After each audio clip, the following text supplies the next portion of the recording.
Hello, everybody. How's everybody doing? Happy Canada Day to all my Canadians. Beverly, you're back. What happened? I thought we lost you. Welcome back. I was like, did I tick her off? Have I said or done something because of all the back and forth? Nice to see you. And Donna, welcome in. The beautiful mods. Welcome in. Happy Canada Day, everybody. Well, nice to see you. Did everybody do the YouTube likey things for your gal, please? Hit the thumbs up. I've been going through this morning. We're going a little bit earlier than typical for today because it's Canada Day, and I haven't decided yet if I'm going to go to my daughter's later today. I really wanted to get on yesterday, y'all, but I was,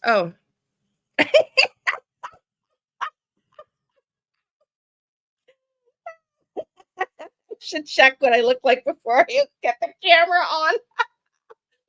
2 sets of glasses. Yesterday, man, OMG, I am out of the other place. Finally, I had moved in there with my younger daughter before she had a baby. And I told you it was the biggest move from HELL, and it's no exaggeration. And it was a heat wave here yesterday, which we have been having all the last week, I guess, all week really here in my neck of the woods in Canada. And man, oh man, we were dripping like my daughter. Thank you, honey. My daughter and I were dripping. My friend Jim, I've told you about, I've known for 42 years, who was in a wheelchair, helped with his truck. We had to do like a few runs back and forth, and it was like, and my fridge, I think I told you, wasn't working, and in the meantime I found a fridge. We were going to buy another fridge, and my daughter's like, we don't have time to get the fridge today. Nobody had eaten. I finally walked in the door at 8:30 p.m. last night, just before 8:30, and finally ate for the first time. So yeah, wild. So hey, Hope, nice to see you. So y'all, no updates. Well, Karen Danielle, I was thinking, man, oh man, I want to do trials. I so desperately wanted to cover Karen Reed, but in the middle of moving, it wasn't possible. And then I was like, telling her we're going to do Kohberger, and doesn't he Plea? So listen, I understand it. It's funny you ask, because I was thinking about Steve Gonzalez, and I'm going to do a separate video on this. I don't want to talk too much about it, and because it's Canada Day, yours truly, I'm having a little bit of sip of whiny. So yeah, so just ignore my hair. It's a heat wave here. I don't have air conditioning yet. I'm waiting for air conditioning.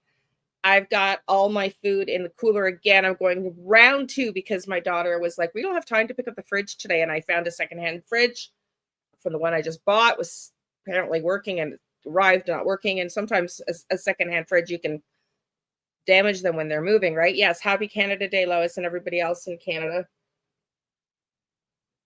So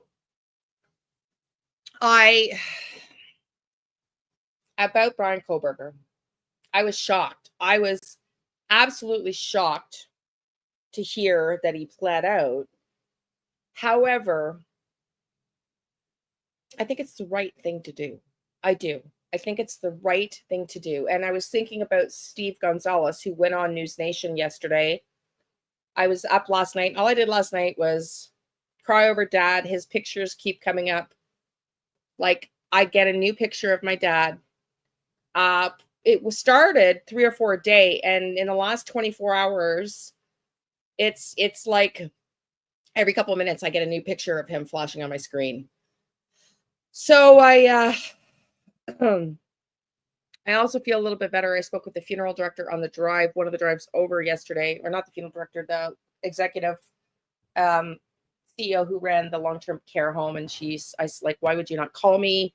Like, what the hell, Tracy? I mean, she knows me really well. And she said, honestly, when you said your dad passed, we were all so surprised. Like, he was so happy that morning. Like, anyway, so I got a little bit more peace with that. Like, I think he had an unexpected massive heart attack. So anyways, the Kohberger thing. So I was thinking of my anger and Steve Gonzalez, and my dad didn't die, although he almost died. He wasn't murdered savagely by, allegedly Bryan Kohberger.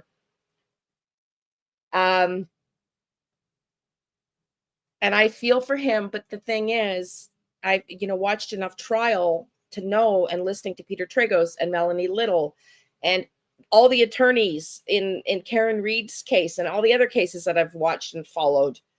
And my dad was a lawyer, and juries are unpredictable. Thank you, Beverly, honey. Thank you. Juries are unpredictable. They just are. And so I'm wondering if this is a gift for Steve Gonzalez and his family and all the victims, but they're not seeing it that way, but they don't know the behind the scenes strength of the evidence. They don't know. And personally, I doubt this judge would overturn this, just my own gut feeling, because to have him potentially not be found guilty is not the best way to go with the community if he is to proceed to safety the community. If he's believed to be the killer, but they don't have enough evidence. So I just think, especially watching Karen Reid trial, there's so many shenanigans and stuff that can go on behind the scenes, which is a whole other conversation. If you watch Lori Vallow, I was just like, I can't cover that case, because she is such a sick, twisted FUCK of a lady, of a mother, supposedly. I can't even listen to her. My stomach is just like,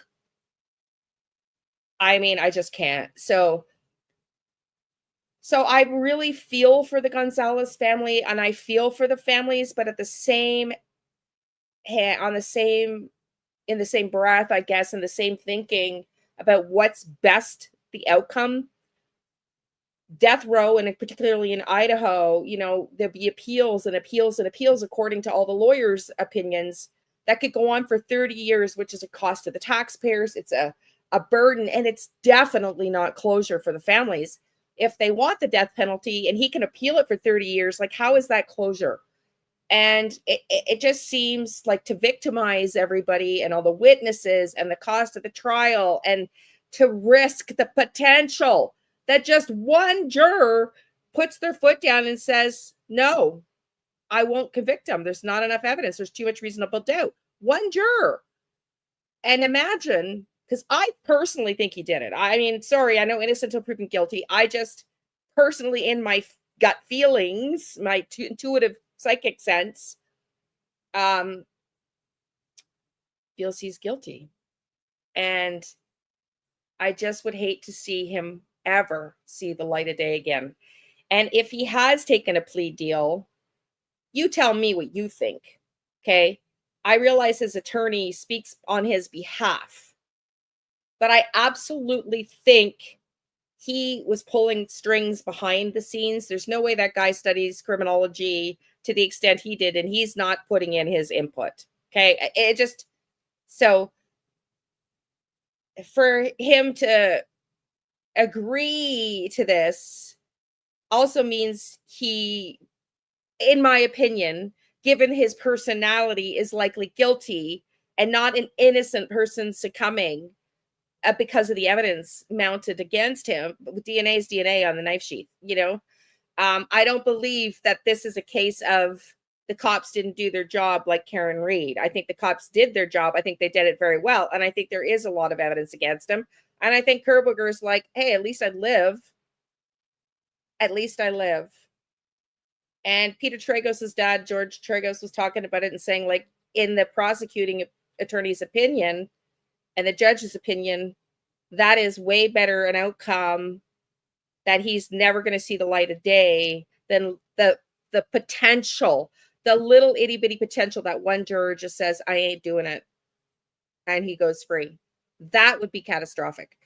So I doubt, especially in this video, because it's not related to this case, I will, potentially, now that I've said so much, I might not do another video, see, but I can't imagine that Steve Gonzalez will not come around to that thinking, hopefully, and the rest of the families will come around to the thinking that if he is guilty and we take our chance and there's just one person there and it gets mistrial or thrown out or it not guilty, like how devastating would that be? So as much as it might be a disappointment, and I also think, an eye for an eye, death equals has to be his execution, is also what the lesson was that I was meant to learn, which is effing hard, trust me, is that an eye for an eye just continues and perpetuates the karmic debts and the cycles because it's not of the highest vibration. So, yes, there needs to be penance, but does it have to include death for death? Right? And so I think for the highest spiritual good, I just think, that would be, it's not a vengeance, it's a justice. It's not he must never live or breathe again because he killed my kids. I understand how malicious, and I can't actually understand. I can't. But it cannot be that he has to receive the death penalty, because that is an eye for an eye. That's not a, I want justice. I want to hear the truth. I want to hear what happened to our kids. I think that would be well served if he went to jail and never saw the light of day, could never parole, could never appeal. And I definitely think if he ever did a book or a movie, that 100% of proceeds go to the victims' families. 100%. And I would probably prefer that the judge ruled he was never allowed to ever earn a penny off anything that ever happened ever again, because some of these sickos do it for the notoriety. Like I would say Lori Vallow, loves to be on stage with this. So yes, karma is the true justice. Exactly. Right. So it's a hard lesson to learn. And so that's why it's interesting that you asked the question, because I was thinking of it with respect to Steve when I was laying in bed this morning. Like I was in the same energy. Like, no, the BITCH, who is my mother, must go down for this shit, And that's not the highest timeline. That's not the highest timeline. And it's also, if you believe what I believe, I believe that we all come in to the planet with a predestined birth plan, if you will, and a predestined exit. And I've been feeling that, and I've been using that belief system to help me cope with my dad. And I only have to go to my own friend that was here yesterday in the wheelchair. Literally, I got called on my birthday that my dad almost died, December 8th, 2019. And my friend Jim, January 9th, just like 3 weeks later, was in a car accident. His girlfriend was driving the car, and she left him to die in the middle of the road. And he's he's paralyzed, not paraplegic, waist down, but he can't pee or anything. He's got no function and she left him to die outside of Ottawa here in the cold, the January 5th. In the middle of the night for hours and hours. And he said he was slipping away, going into like in the middle of the road, going out of consciousness. And he said, I saw these little alien beings, Liane, like truly like the little aliens that you see standing on the side of the road. And I swear my dad spirit was coming in, talking to me through these beings. And they were literally saying, hang on, the ambulance is almost here. Hang on. And it's not your time to go. And here he is, still alive. So that is something that I find helpful, that I do believe. Like, look at the Air India flight where the one survivor, the plane blew up and one guy walks away. What? How? Like, that's got to be God saying, you have a purpose still to fulfill, and it's not your time to go, buddy. So that's just my belief, and it helps a lot. And so was it fair or right in the 3D plane? No, but in the spiritual way, maybe this was destined, and it's hard to feel that way about it. I'm sure as a parent, But for me, with my spiritual belief, I find that helpful. So so I'll wrap it up with that I understand that the way that they feel, but I would hope that they would come around to learn that maybe this is the gift of God. Maybe this is God's gift to them. You know, like me when I was so mad at my mom.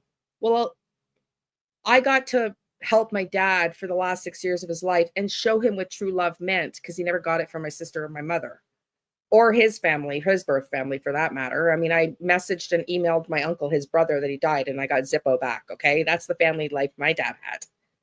So I hope that they start to come around to believe that maybe this was the gift from God versus a trial. Maybe this is the closure they need. Maybe the trial would have brought up other memories. Like, you just never know what the gift is until sometimes later down the road. And so I hope they find some solace down the road for this, is all I would say. I personally think it's the right move for everybody involved. Just me. Okay, so we're going to get back into Lilly and Jack. I have the fan on because I don't have my air conditioner here yet. Can y'all, I just want to make sure you can't hear the blowing. That's why you can see my hair moving. You can't hear the fan in the background. And I want to talk about Jack and Lilly, and I want to talk about, we're going to go through some other videos today. I started to go back through It's a Crime and Shame. I had to work on the Find Me group case this morning, so I did that. And someday I have to, or sometime today I have to empty my car. I emptied my friend Jim's truck, but I had no energy left to do anything else with my car. You should have seen this. I found my dad's Persian rug. I couldn't find it in the house, and I was like, where's the house? It was hidden behind the furnace. And anyway, and it was heavy. And one of my tenants here or the other tenants here in this building where we are, helped me because Jim's in a wheelchair. Oh my God, like 1,000-pound carpet. Like, my son-in-law had to get up to get it into the truck. Oh my God. It's just was wild. It took us, like, we were dripping. You would have laughed your asses off, like dragging this thing up the steps into my apartment. Anyway, with straps, we makeshifted this whole strap thing because Jim's like an engineer brain, and he was like, do this and wrap this. And anyways, it was a scene. So I didn't come on last night, and I'm going to hopefully enjoy the rest of the day, either alone and resting. So again, happy Canada Day if you're just coming in. And July 4th is coming up for everybody, all the Americans in the group. So, happy July 4th in the event that I'm not on. I'm planning on being on, though, every day, except for this little tour with my dad we take with his ashes. So let's get into Jack and Lilly again. I guess, apparently, hello from Georgia, Sharon. Let's go through and say hi to everybody. And I'll talk while I'm going through. Hello, Sharon. Nice to see you, sweetie. How hot is it in Georgia today? I guess, okay, good, Laura. That's good to see. Thanks. Nice to see you, Laura. Lois, nice to see you. YouTuber, Corinne Danielle, nice to see you. Yeah, happy Canada Day to you too, sweetie. I think you're Canadian, right, YouTuber? I'm pretty sure you are. So listen, apparently Durwood is saying that Sunny said on her channel, It's a Crime and Shame, we're going to watch one of the videos. Oh, 85. Oh, wow. Okay. It's not too bad considering, because that's kind of like, we've had hotter than that here. It's wild. Like, we're in a heat wave right here. You're Australian. Oh, sorry, sweetie. Welcome in then, all the way from Australia. Thank you for the reminder. If what Durwood was saying was factual. Hey, Paula, nice to see you. I haven't even gone all the way up to the top. Let me go back. If Durwood was factual in what he was saying, do you not think that there would have been an update that the kids were found?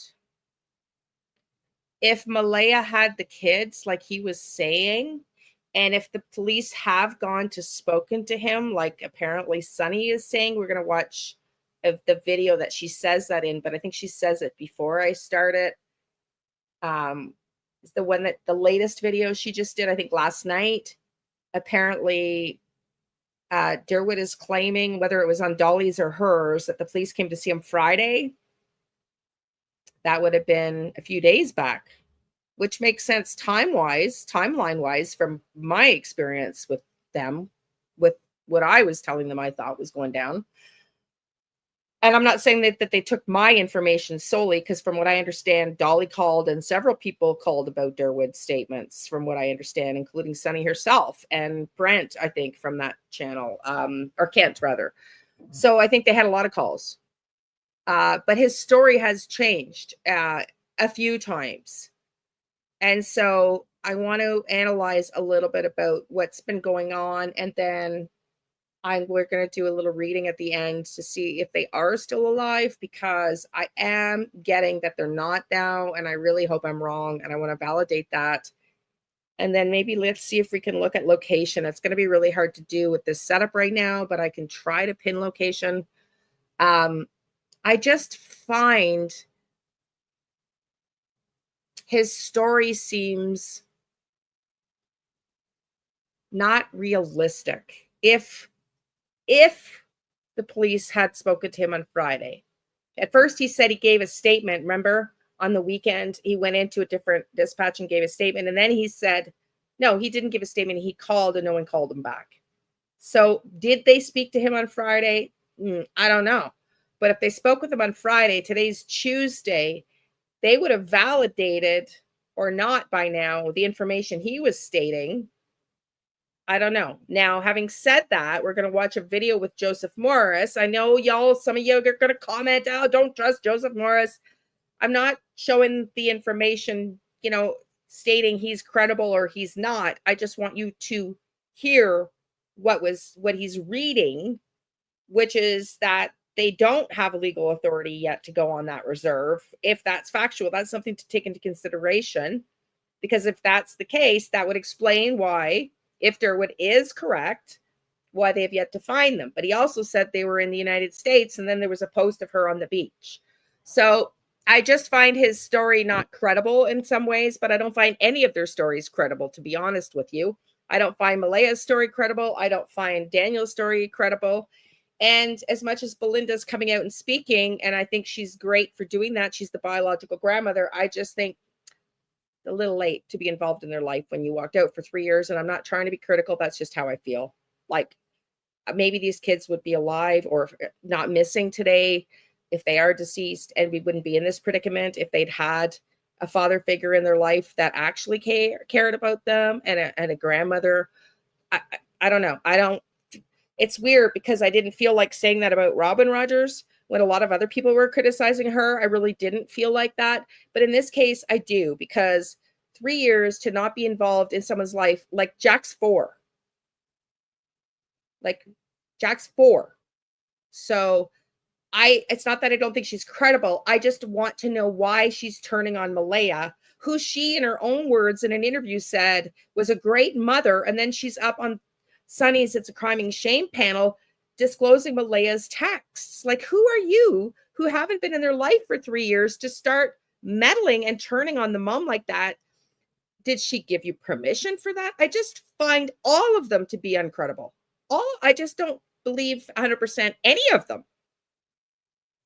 None of them look glaringly innocent and truthful. None of them look to be, I don't think any of them are valid. I just don't think any of them are valid at this point. So let's see. What do you all think? I'm going to go through. We'll say some highs. I saw Becca's intuitive terror absolutely is picking up what you're feeling, but isn't putting the pieces together. Interesting. Oh, you know what? We said we would go look at Sloan Bella and compare my readings. I can totally hijack what we were going to do today. If you want to do that, we can compare my readings to Sloan Bella, and then we can do what I was going to do today, which was just review some of the latest things that are coming out, some of these clips. They all let the kids down. Absolutely. Welcome in, Rachel. I hope you don't mind if I abbreviate your names. Marie Karikami, nice to see you. And yes. Let's go back up and see if I've missed anybody. 61 of you in the chat. Have y'all done the YouTube things? Have y'all done the YouTube things? Well, I'm not going to get caught up because I tried to go to the top, and I think Bev is here, Donna, Hope Floats. Yeah, I think if I've missed you, I apologize. So put a 1 in the chat. I'm totally open because I just forgot. Like, I already have a very challenged brain when it comes to staying focused. And then with everything going on with my dad, I just remembered in talking now that I was going to say, do you want to watch my readings and we can compare them to Sloan Bella's? Or do you want to stay with what I was going to do today and look at the latest things that are being talked about? So put a 1 in the chat if you want my readings. We'll go back and watch them and then watch Sloan Bella and compare. Put a 1. If you want to just see the latest chats and rumors about what went on that morning when Malaya took off from her friends, the RCMP can't get in there without a permit. If you want like traditional YouTube, go 2, 1 or 2.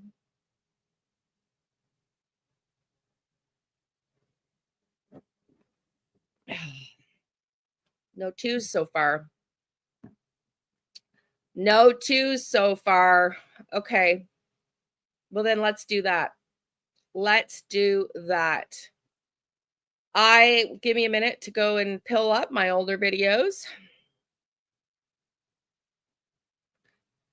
And you know what we can do is maybe then I can compare that to like what we find here to some of the statements, because I am truly hoping that there is a breakthrough soon. Like, I'm hoping. So I don't know. Today's Canada Day. I'm going to call the officer that I've been talking to. They can't tell me much, but I just want to know, like, should I keep going down the Durwood path here? Like, should I keep going? Like, if you've got an update and you want me to stop working on this, is there any truth to what Durwood said? Have they found the kids? Like, I know they're not going to be able to tell me directly, but if he's right, I'll apologize. If he's right, I'll apologize. But I don't know. None of them have had a consistent statement the whole time. None of them, including Durwood, backtracking on a lot of what he said. And I also don't like that he set Malaya up in his own words. That he set Malaya up in his own words, knowing she would take off with Willow. What was the point of that, Durwood? Like, why? Why would you put another child at risk? Why? If you believe Malaya took Jack and Lilly and you knew she was going to do what you said, you quoted in your own words, take off with Meadow, when you quote unquote let somebody eavesdrop, why would you? Yeah, exactly, Shelley. Why would you do that? Why would you play games like that and then tell us you don't want to talk to the police? Then you gave a statement, but then you don't want to talk to the police, but then you didn't give a statement, and then now they're there to see. Like, I don't know, Durwood. I think if you really were looking for those kids and you really wanted justice, the YouTube would be the last place you'd be on, and you'd be boots on the ground, and you'd be calling in the police, and you'd be telling the police what you know, and you wouldn't be sending them on wild goose chases. And I think that this is all maybe a potential diversion. That's just saying. I don't know. And then there is the clip of my vision. We're going to listen to the videos now that I had literally already given the police that he describes out of his own words, out of his own mouth. I'm like, whoa. Very, very concerning. Durwood is they're all concerning. They're all concerning. Okay. So listen, I'm going to go back to, how many have I done here? See, that's the problem, y'all. We're not going to be able to go through them all. I'm going to go through the first video that I did. It's only 4 minutes. And then I got a 15-minute one and then a 27-minute one. Y'all, I didn't think I did that many. Okay, let's try this first. So we're not going to be able to do all this today. I should have done that and looked at that first, because now I'm going to be all over the place comparing my readings to Sloan Bella. Sorry, let me get this video actually up where you can see it and not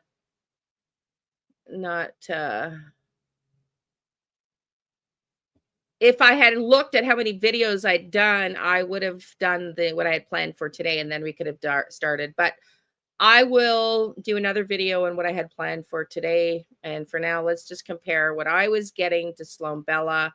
It's just going to be a little harder because I didn't realize I'd done that many readings on these kids. I did not realize I had done.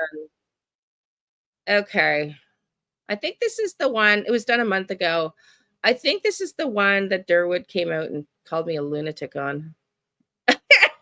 He doesn't like psychics. Okay, y'all. And by the way, I got to do a members live. I think I told y'all for the members, I found a CIA document on astral travel, and then Doesn't Kelly from the Fireman Group sent us all a document much shorter than the one I found. So we're gonna go through that. And just I'm getting caught up. I'm trying to get caught up with the 30 days and get some exercises going, and we'll start to actually practice and implement those. So listen to my first. Wow, just wow, y'all. I was sitting here rocking, getting ready to go live. Yeah, it's a good one, Corinne Danielle. Jack and Lilly O'Sullivan, who are living here in Canada. It's a forested area. It's a rural property. They were playing in the front yard and went missing on Friday. They're 4 and 6, I believe. And I was just ready, like I just got this calling after our Karen Reed trial live. Yeah, for those of you that were there, I was streaming Karen Reed, and all of a sudden my guides get in, and I get this massive, like, somebody wants to, like, my guides, something needs to be said, feeling. So I'm just describing that now. So what I'll do to keep it, I'll do some of the visions that I had. We'll keep it a little bit shorter, and then we'll go to Sloan Bella's. To pull and figure out where they are and do a live. And I was meditating, getting ready for the live. And oh my God, if you were on the live, my guides came rushing in. I mean, even more intensely. And then all of a sudden I feel his energy. I've moved now. That's my view's better now. I'll show you when I have, I'll show you my view now. Me, like pulling me, come on, I can show you where they are. So I literally had to beg, talking to him to slow down. So then I was shown a vision of Lily behind and Jack in front of her, and Jack's hand attached to another hand, and scan up and see a man.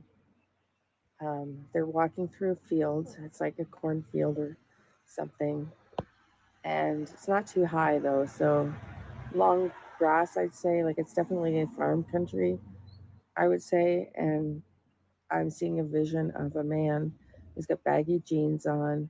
I see grease all over his hands. I get mechanic, white t-shirt, like hold on if I can't turn it around now. Like a U neck, thin straps, like what's it called? Like a tank top, a white tank top, but it's so dirty. He smokes. There's coffee stains. It just looks greasy and dirty. I think he's a mechanic. And it's at the back. All I see is his back holding, his right hand is holding little Jack, and Jack's got Lily, and he's leading them. They're walking kind of on a small little like a diagonal, like a little bit like this. And I feel like the water is east. And I ask, who is the man? I see his back of his head. He's got long, like very thin hair, very, very thin, dark. See, at the time, it did not occur to me native, but that's why this man is not Durwood. But that doesn't mean, I explained in the last video I did what my thoughts are on that. But this could have been a Malaya's family member, because when I visualize what that vision was, I would say absolutely could have been Native American dark hair. Brown hair. Well, dirty, dark, like dirty blonde in some parts, but mainly dark brown, scraggly, very thinly hair. I do not see his face, but I ask, who is the man taking you? And they say, Uncle. And I thought I heard, okay, my ears ringing again because I thought I heard Jerry or Larry. So when I tuned in to ask my guides if it was Jerry or Larry, the left side of my body just started vibrating. So, Uncle Larry. And I said, where is Uncle Larry taking you? Uncle Larry's barn. My ear is like burning.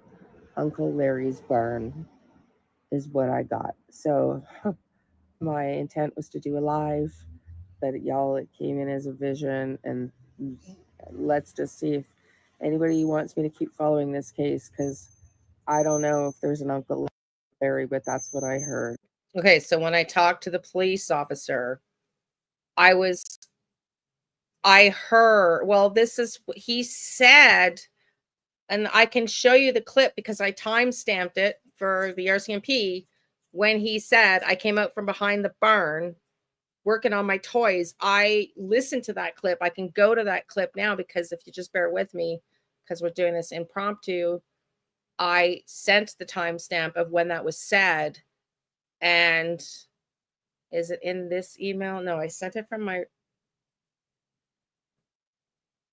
other email, but I'm going to pull it up because I just about pooped my pants. I want you to hear it. I'm going to replay this vision. I'm going to pull it up, and I want you to hear what he says when you compare it to my vision. Hang on, I'm just pulling up the research that I did.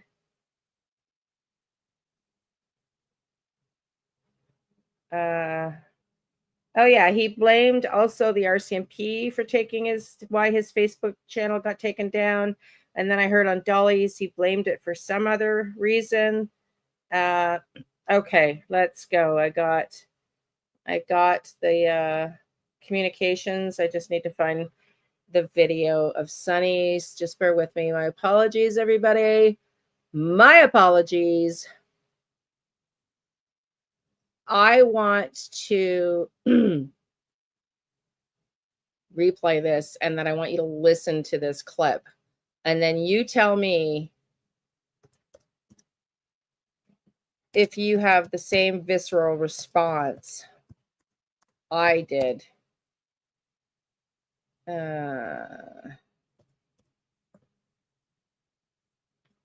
Okay.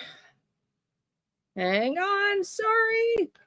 This is clunky because we changed it last minute. I'm so sorry. Okay, so that is just looking for the one 8 days ago. Is that it? No. Hang on. 6 days ago. Jack and Lilly, Janie heard kids that morning. There we go. I stopped it right here because I just about pooped my pants. So I'm going to back it up. We're going to listen to I just got to get the timestamp. Well, we're going to listen to the timestamp, and then I'm going to go backwards, and we'll listen to it a little bit more.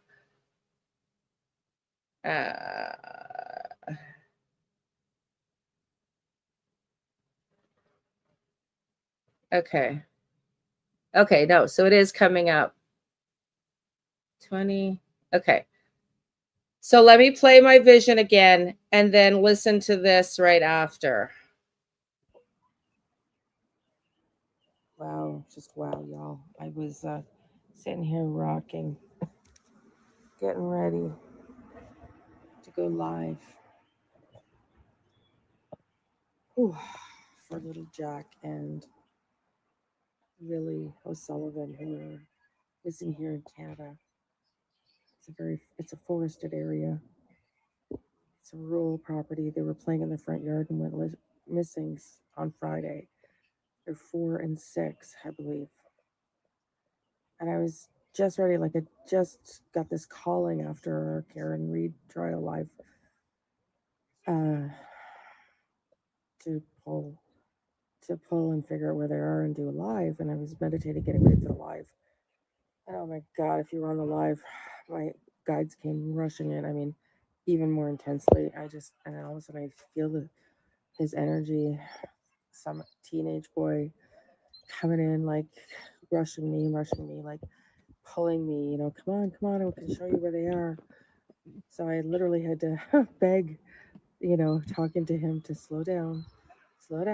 So then I was shown a vision of Lily behind and Jack in front of her, and Jack's hand attached to another hand, and scan up and see a man. They're walking through a field. It's like a cornfield or something. And it's not too high though. So long grass, I'd say. Like it's definitely a farm country, I would say. And I'm seeing a vision of a man. He's got baggy jeans on. I see grease all over his hands. I get mechanic, white t-shirt. Like, hold on a second. I can't turn it around now. Like a U neck, thin straps, like a what's it called? Like a tank top, a white tank top, but it's so dirty. He smokes. There's coffee stains. It just looks greasy and dirty. I think he's a mechanic, and it's at the back. All I see is his back, holding his right hand is holding little Jack, and Jack's got Lily, and he's leading them. They're walking kind of on a small little like a diagonal, like a little bit like this. And I feel, Yeah. And the RCMP officer did ask me, did I think he was a relative and the actual Uncle Larry? I said they absolutely felt familiar with this guy. They seem to not be nervous of him. And so, yeah, it absolutely could be one of Malaya's family members, which Derwin himself said it started off with them taking something into their own hands. And then I think there was a transfer. I think there was a transfer. I feel like the water is east. And so the guy taking them to Uncle Larry's barn, the guy taking them might have been Uncle Larry, but they were going to someone else's barn. Yes. Ask who is the man. I see his back of his head. He's got long, like very thin hair, very, very thin, dark brown hair. Well, dark, like dirty blonde in some parts, but mainly dark brown, scraggly, very thinly hair. I do not see his face, but I ask, who is the man taking you? And they say, Uncle. And I thought I heard, okay, my ears ringing again because I thought I heard Jerry or Larry. So when I tuned in to ask my guides if it was Jerry or Larry, the left side of my body just started vibrating. So Uncle Larry. And I said, where is Uncle Larry taking you? Uncle Larry's barn. My ear is like burning. Uncle Larry's barn is what I got. So my intent was to do a live, but it came in as a vision, and let's just see if anybody wants me to keep following this case, because I don't know if there's an Uncle Larry, but that's what I heard. Love and light.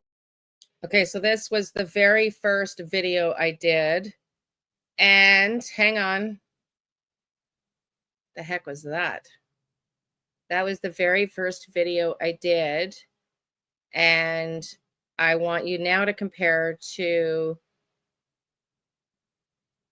Derwood's own statement. Listen up.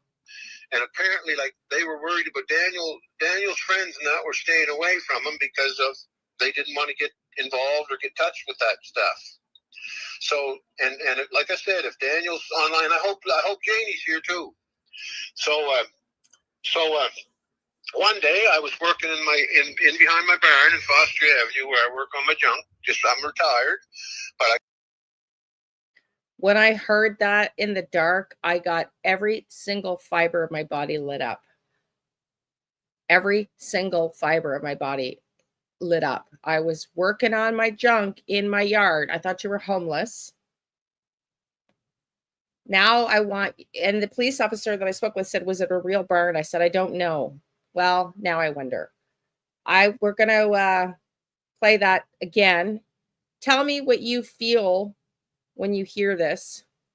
And I'm going to rewind it also a little bit farther along because there was a little bit behind, and then we're going to listen to this. Then we're going to go compare to Sloan Bella.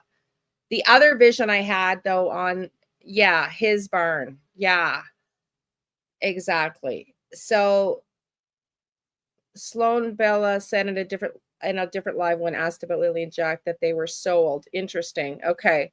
Well, I definitely picked up that they might have been taken originally by Malaya's family, but somehow I think they got swapped, as I said. And even Derwin said something shifted after the plan. So I just, again, if I'm wrong, I'm wrong. I apologize. But this guy's got a lot of inconsistent stories. And I want to rewind it just a minute because he also said something that I found noteworthy. And we're going to rewind that. He says, I just want to get to the bones of the matter. Let's listen to that. Bones, which was a very strange use of the term in this context. And then we're going to listen to this 2 minutes clip, and then we're going to go listen to Sloan Bella. Okay. That's enough info. What, Ken? I said that's enough info. I just like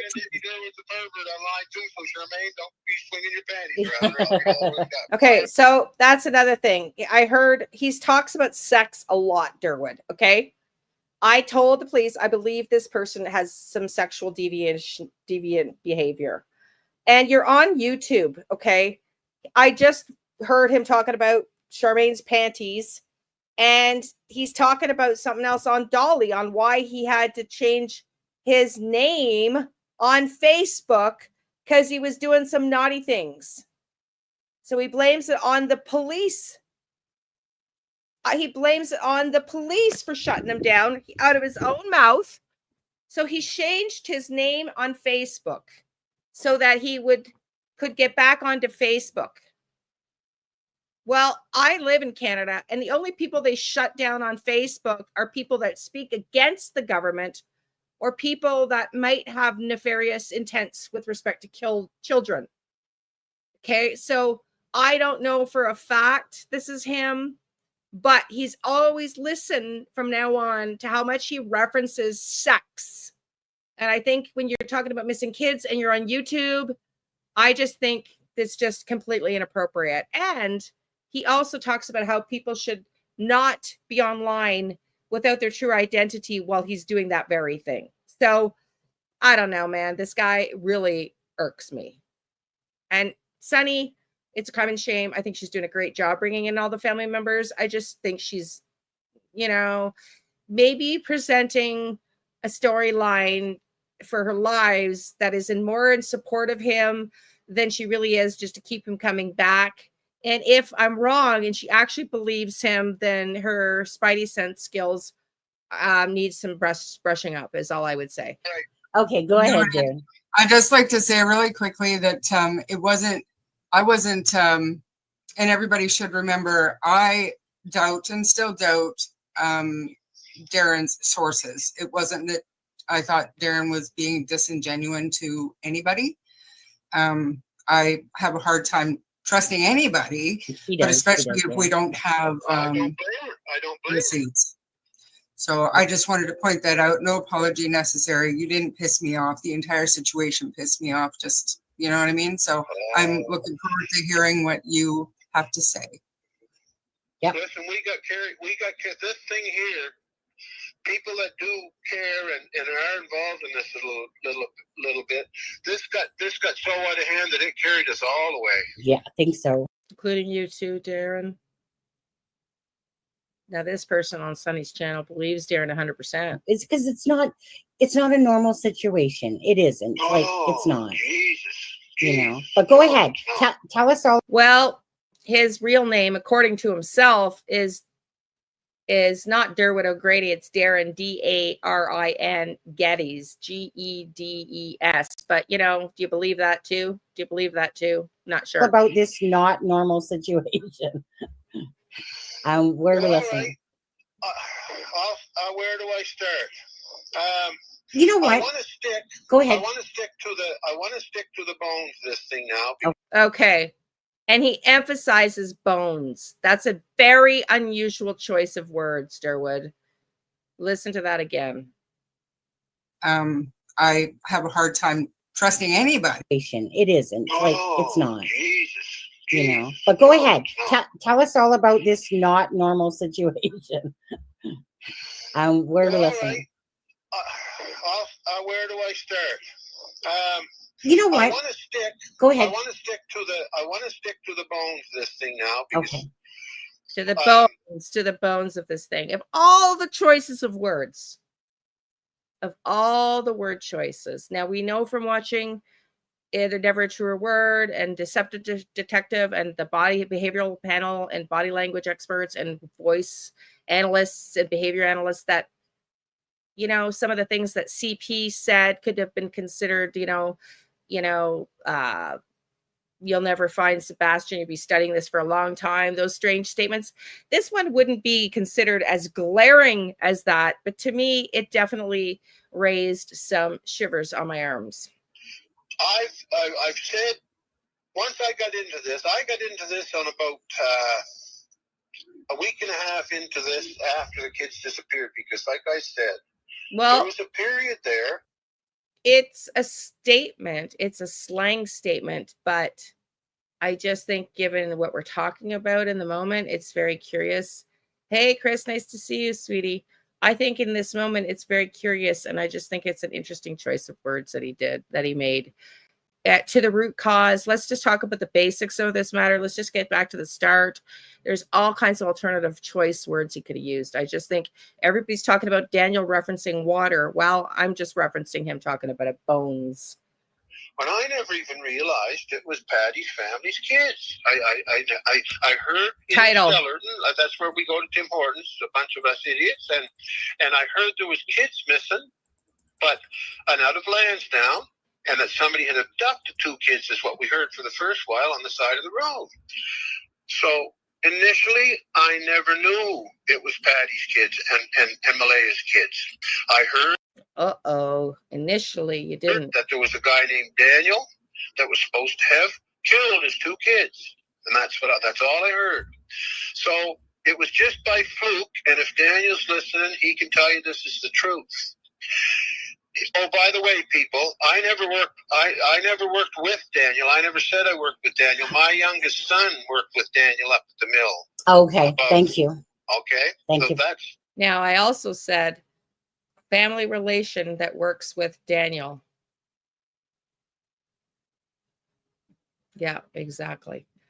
Family that works with Daniel is what I told the police. That's how the relationship come around. Okay, thank you. And I hadn't seen Daniel in a couple of years, but then right out of the blue, I'm hearing about this guy that killed his kids. His name was Daniel in Lansdowne. And then I heard something, I don't know where I heard it, but what I knew at that time was that there was a black SUV supposedly suspiciously involved. Daniel, he'll tell you this, was with another fellow. I won't mention that guy's name, and a lady that was driving. And apparently, like, they were worried about Daniel's friends and that were staying away from him because of they didn't want to get involved or get touched with that stuff. So, and like I said, if Daniel's online, I hope Janie's here too. So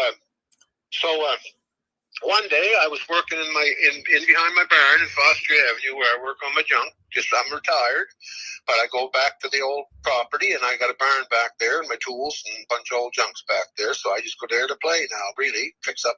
To play? You go back there to play? What else do you do back there? Old junk. I was back there one day, and this was, like I say, about a week and a half or so after the kids had been gone. And what, Uncle Larry showed up with Jack and Lily, Derwood? And this black SUV pulled out in front. I never thought anything. Oh my God, I've never listened this far.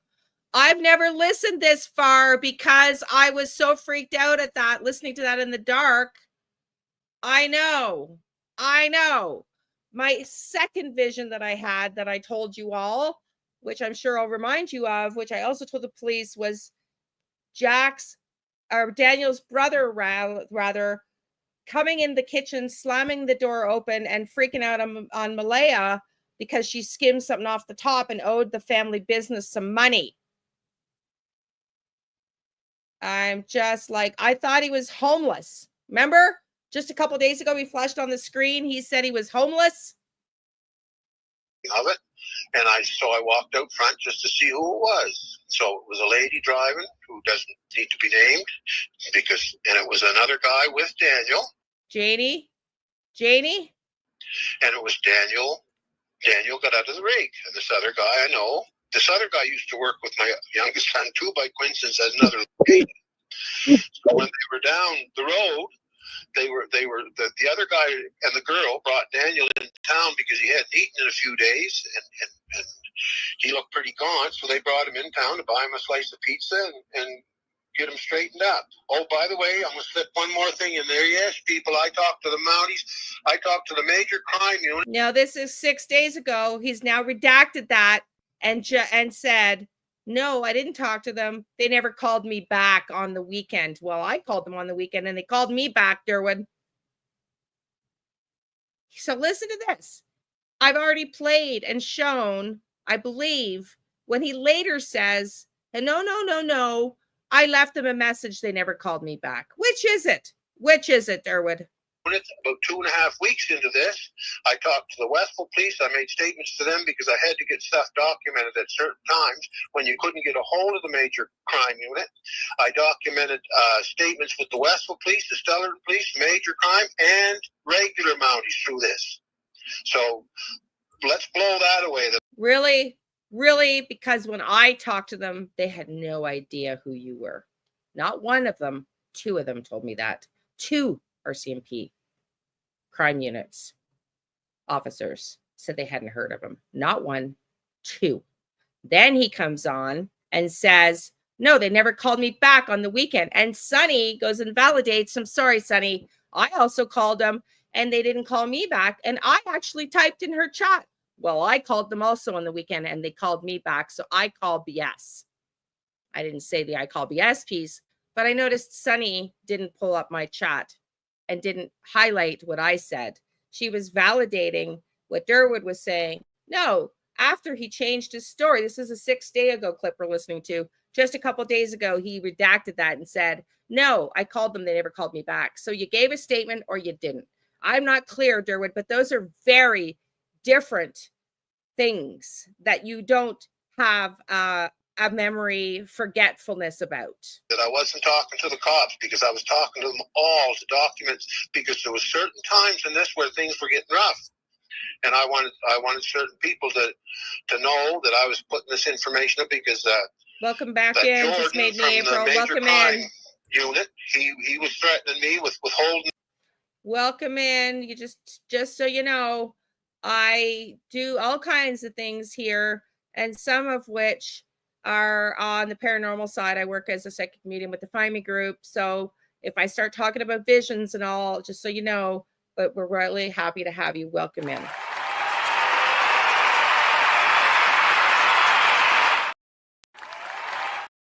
Okay.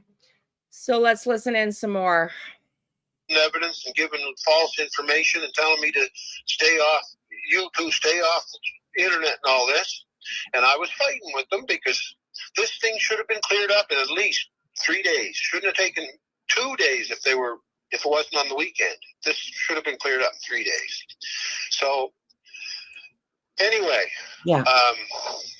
When Daniel. Yeah, it should have been cleared up by now. If your story is correct and Malaya took the kids to the United States, or she's now in the other reserve, and you've talked to the police, where are the kids? Where's the statement saying the kids are safe? We found them. Where's that statement? If you've told them everything and you're factually correct, where are the kids, Derwood? And this other guy dropped into the yard. I went out front and seen Daniel get out of the car. We shook hands, and I should have been. It had been a couple of years at least since I saw him. My son Jordan, his buddy, come out of the house and said, "Oh Jesus, Daniel!" Now Jordan, my son, they already knew more about it than I did. I don't Jordan know. grabbed him, and all of a sudden I caught on. Jordan grabbed Daniel and gave him a hug and said, "Listen, Daniel, I know you couldn't have done this." He said, "They're saying you killed your kids, and I know you never did it. I know you did, and it's not in you." All of a sudden, I'm standing there, and that was like a slap in the face. I thought, "Holy shit, this is the Daniel." So then that's when I started piecing things together. This was a slap in the face. Okay, think about that language.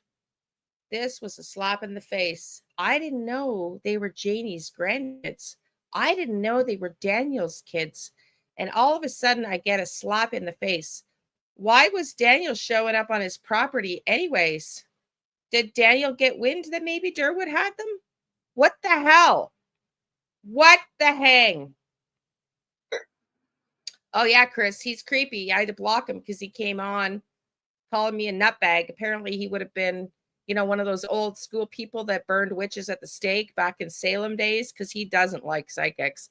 He came on my comments when I said the RCMP called me back regarding my vision, and in big all caps said I was a Looney Tooney crazy, because he knows I'm talking to the RCMP about him. He knows I don't believe him, and he don't like me. And I already said you could come on and talk to me if you wanted to clarify some of his story, but I'm not going to kiss his butt. Sorry, Sonny. You kiss his butt, and that's just the way you want to do it, and I respect that. I just would have a different approach, and he probably wouldn't last on my channel for more than about, 30 seconds, because he wouldn't like my questions firing at him and calling out his BS. None of them would.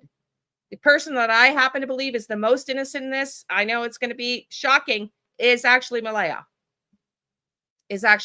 Because I also said, and we've now been discovered that I was right, that they had a fight before all this, and Malaya was planning on leaving. The second vision I had was Daniel's brother slamming the kitchen door open. And I was given that vision during a live. So some of you would have been here in that live where that UK kid came back. He's only come in twice. And I thought he was coming in and he was going to be very prominent. And then I realized the second time I was having a harder time getting anything from him. And that's why my guides brought him in the first time. They were helping him communicate, because it can be difficult for somebody on the other side to communicate if they don't have the right vibration, if they're still have a lot of work to work on spiritually, they have a harder time coming through. It takes a lot of effort for spirit to come through and communicate. So just be careful. Thank you for putting in your opinion, Christo. We should always put in our opinions on this channel. That's why the banner's floating below to protect everybody, but it doesn't hurt to add IMO in your opinion. I'm sorry again if I'm wrong. I told Derwood he could come up and speak, but he was listening, because he went on Sonny's It's a Crummy Shame and said, "Some woman thinks I'm the one that was driving the truck." Well, you know about the truck, don't you? Because it pulled up to your house out of your own words. So anyway, let's keep listening. He came at me and criticized instead of coming up to clear his name. Yeah. So the other thing is, listen, this has been I got into this totally for my cousin Patty. She's not in good health. Her heart's bad. This was killing her. It is killing her. And she called me and told me, she said, "Now you realize that's Malaya's kids, right? My great grandkids." And she said, "You know Daniel Martel, and you know the Mackenzie boys over there, the whole family." And I said, "Yeah." And she said, "Well, it looks to us like Daniel killed the kids." And then she claimed, "I'm going to be truthful, Daniel. I'm not holding back. Daniel might be pissed off at me saying this, but he might as well know it. I want everybody to know." He says he's a truthologist, so he can't. If he's a truthologist, then he can't get upset at you for being a truthologist. So go ahead. Well, Patty told me she had suspicions that Daniel was abusing the kids, that him and Jack were having problems because they sort of had a personality clash, Patty figured, and that Jack kept rebelling against Daniel, and Daniel was trying to discipline Jack. Now, remember, he says Malaya started saying things about the family that wasn't true. I said that to the RCMP too. I believed she was afraid. I don't think Daniel was as glorious as everybody pretends he is and as calm as he pretends he is. That's not what I picked up on when I was doing readings. I picked up on him being very Jekyll and Hyde. She was afraid of him. She was afraid of his family, predominantly mother. And no way. So, we're getting contradictory stories here.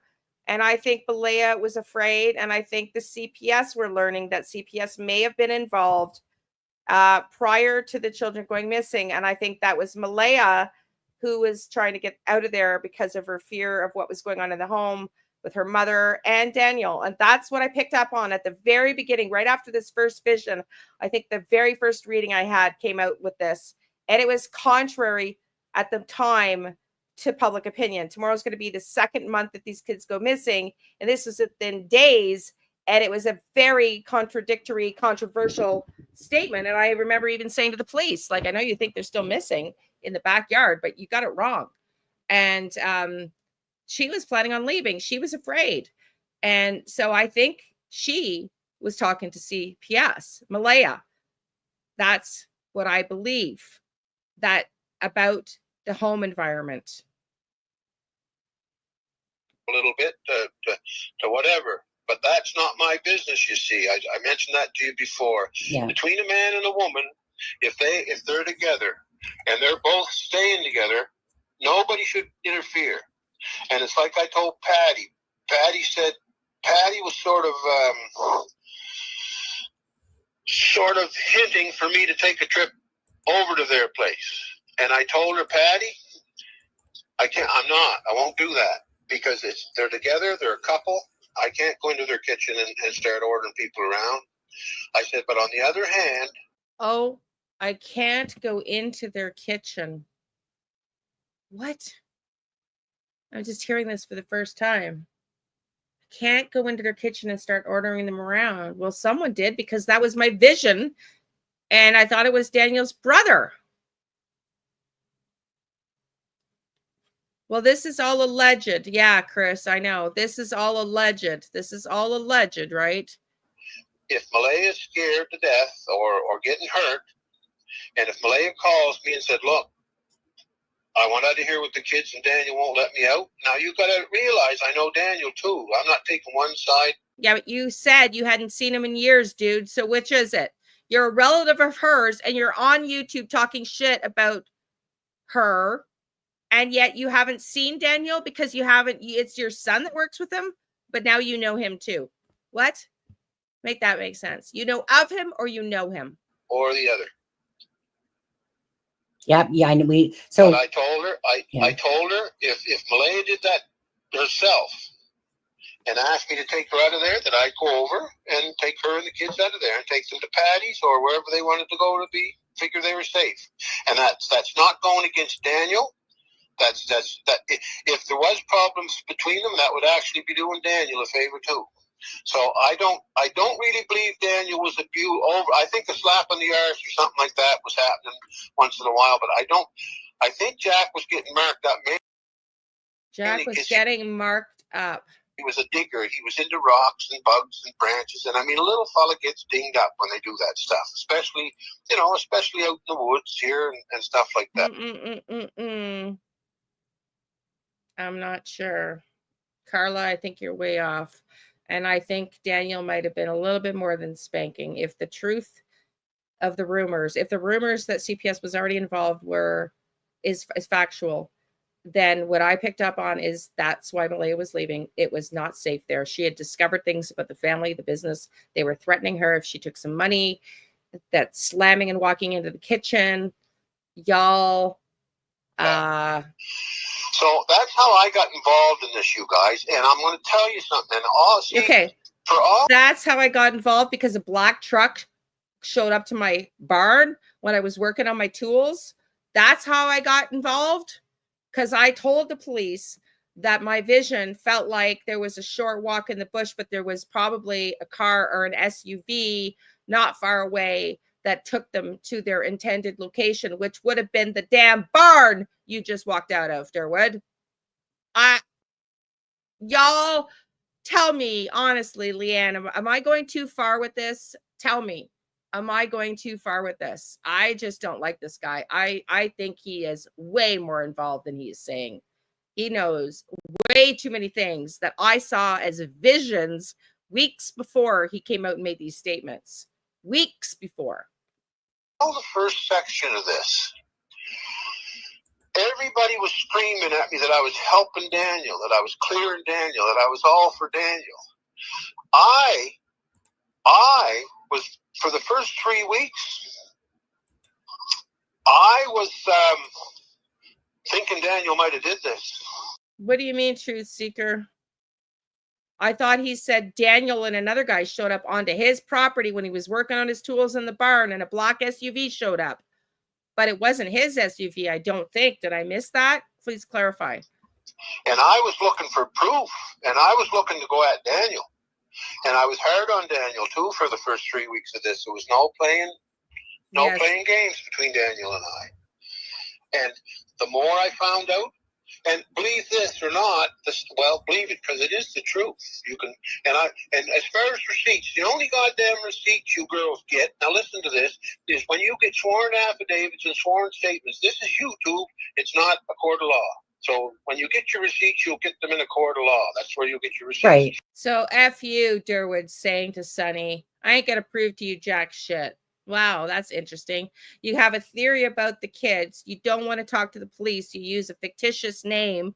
You lie about whether you interviewed with the police and then later say that they didn't call you back. You didn't interview with them. You're homeless, but you have an old barn you work at. I don't know. I could go on and on and on about the fucking bullshit coming out of your mouth, Durwood. Excuse my language. But there's 2 missing kids here. You set up Malaya in your own words. So what? She would run scared with Meadow? What are you and who are you really? We're going to listen to Sloan Bella now. I want to compare this to what she said, and then we can listen to that interview again later, but I want to listen to her vision compared to mine. I don't normally do this because I don't normally want to know, but I'm pretty sure that I know what's going on in this case. And so I don't think what she says will not change my opinion. It might clarify or maybe, but I don't normally watch anybody else's readings because I don't want to be influenced, but I have not felt inconsistent. In fact, the opposite with this case. Y'all have followed me when I was back and forth with Sebastian. Too many readings, all confused, upside down. Okay, it's too much. I can't keep doing this. It's like it gets to get mixed up in your brain when you do that kind of intensity with psychic work, and other cases can start to filter in. In fact, I got the vision, and I think I might have even said it here about Jack and Lilly in a box, and now I'm not so sure that wasn't that woman that was just found in a box. What's her name? So that's my point. So in this case, I have only been validated more and more as time goes on that my visions were accurate. And the other thing I told the RCMP, my visions, I always trust. And my 2 visions told me a lot. So let's compare. But I always trust my visions more so than the tarot cards. Just saying. So Sloan Bella, let's listen to what she said. This is a reading she did, and she calls it an orchestrated removal. And this was done. Let me just go back and check. 3 weeks ago. So this would have come out after my vision, but definitely before these statements. Hi, everyone. I'm Sloan from SloanBella.com, and I am back with another energetically channeled video. Now, I'm going to do this one a little bit backwards because I don't have a chart for these 2 people that are missing and presumed harmed or in danger because they are little kids, age 6 and age 4. And I'm talking about Lily and Jack Sullivan. So I'm going to work a little bit backwards. Now, first, let me just start off by saying that their biological mother reported them missing on May 2nd, 2025. And she reported them missing from their house located on Gaylock Road in Lansdowne Station, Nova Scotia. Apparently it's in Pictou County. I should know this. I'm Canadian. I have no clue. Never been to Nova Scotia. I can tell you. I had no idea she was Canadian. I love Sloan, and I have watched her prior to getting into true crime. And again, because I don't like to follow what other people get in the cases, I just stopped following her. So this is a very rare event for me because I feel very confident in my visions. Immediately, I'm marking June 9th as a time frame for when information comes out and the preceding 3 weeks after that. So that almost puts us into Cancer. It does put us into Cancer season. June 9th for 3 weeks. That puts us to the end of June. This is when information will be released about. Oh, and by the way, I just want to say this because just this one piece, I cannot give you disclosures on the case that I worked on for the FIMA group this morning. I just want to say it was another case of 2 missing siblings. It's very unusual to have 2 siblings be taken, especially not the third. But this case we worked on was another set of missing siblings this morning with the FIMA group. Well, it was due today. I worked on it this morning. Okay, back to this. I'll stop talking. It's a 30-minute clip. I'll stop and make a comment here and there. And then we're going to pull some cards to see where they are and if they're still alive. I did some the other day, but I want to do more. What happened. I immediately heard that date. The next thing that I heard as I was focusing on these 2 young kids, little Jack 4 and Lily 6, little babies. What was interesting to me is that the mother phoned in the missing persons report at 10 a.m. Now, anybody that's getting up and conscious at 10 a.m. is a partier the night before. This is just where my mind goes. They're either out at the clubs or they're up late partying. And I actually get a loud, noisy house at like 2, 3, and 4 in the morning. So these kids were around this loud, noisy house. There's smoke. It stinks. People are smoking. People are talking. It's loud. It's loud. It's loud. What did I say? Smoke-filled shirt. I also said I thought there was a party there on the Wednesday night, and the kids may have been taken Thursday in the middle of the night before being reported missing. That's not the problem. These kids would have grown up in that kind of whatever we want to call it. And that would have been fine. Not necessarily does something bad have to happen. I mean, you don't want to mix drugs and alcohol around children. That's for sure. And I know everybody is focused on the stepdad. And normally my energy would go to that, but that's actually not what I'm getting. So I'm putting the stepdad over here. I think that he's probably a jerk to live with, an asshole, something along these lines. But wow. I can't believe, sorry, I'm just already 2 minutes in lockstep with Sloan Bella. She works as a psychic medium, more so channeling mediumship, I would say, not to speak on her behalf, but just based on my experience with her. I don't get him doing anything to plot against the kids. That's not what I see. I go to the mother. I go to the mother, to the mother, sweetie, to the mother on the right-hand side. The dad is stupid. He's not paying attention. What I mean by that is he doesn't see things exactly clearly that are right under his nose, or he chooses to ignore them and kind of just throw them out of his head. He goes along with things and he enjoys things, but he's not necessarily the one that orchestrated this. And then immediately my mind heard the words, sit on daddy's lap. I heard sit on daddy's lap. Now I'm going right now and thinking we're focusing on Lily because she's a little girl, and I go to the mother and I go to her childhood trauma. This is the exact connection like this.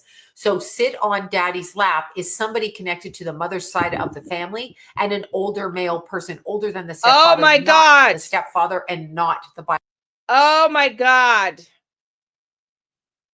Are we talking about Durwood here, Sloan? Biological father. Neither one of those 2 men does this have anything to do with. I mean, other than they are in proximity of the children. Well, the bio dad isn't, but the stepdad is. But this is not what happened. Now, the mother moved the children away from the bio dad because she thought he was the worst thing she could deal with. And I got news for her. That's not the way it is.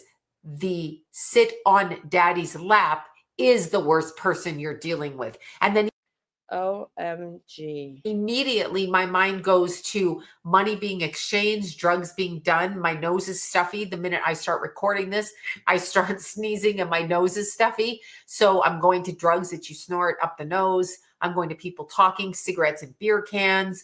Remember, I had the high vibes.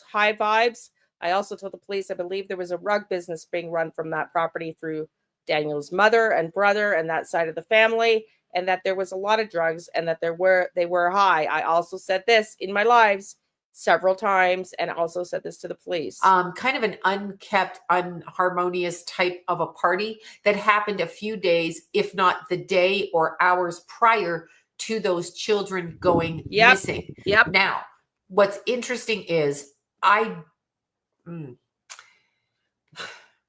don't feel them on the other side. That doesn't mean that they haven't passed, but I don't feel it, or I can't. See, originally I didn't either, and that's why I want to clarify that today. I'm hoping. Originally, I kept saying alive, alive, alive, and then it turned, and I'm hoping I'm wrong. So we're going to validate that in a little bit. Can't connect to it. And I'm always hesitant to say that about children anyway, because they're children. But what I do feel is a man with a beard in like a mechanic suit or one of those overalls you wear to put over your clothes. What?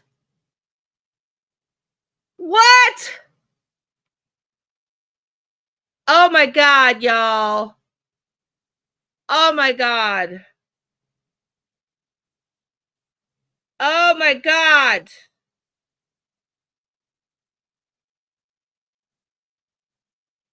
Did you all hear this before? I'm sorry. I'm like, I got to send this to the cops. Oh my effing God. You don't get grease on your clothes, or it could even be a painter suit, cover you up. So like they're orange, they're blue, they're black, they're green, whatever your company is. A company man who does this, he's older though. He's got a beard. The beard is older and he kind of looks. I don't get the beard, but I certainly see older. Slightly like a biker mindset to me, biker guy. Like the way the beard is reminds me of bikers I see around town here. So I know it's different area, but my mind just goes like that. And somebody wanted the little girl to sit on daddy's knee. First of all, never do that to your kids. Secondly, I see money exchanged. I feel honestly like these kids, there's two things I feel, and they're colliding with each other energetically. I feel that these kids were taken to protect them. Okay. So somebody said they needed protection. Yes. They were taken and actually walked into a trap where they were sold. Yes. Bingo. Hence comes in Durwood. I did not get overalls, Rachel. I did not see overalls. That doesn't mean it's not factual.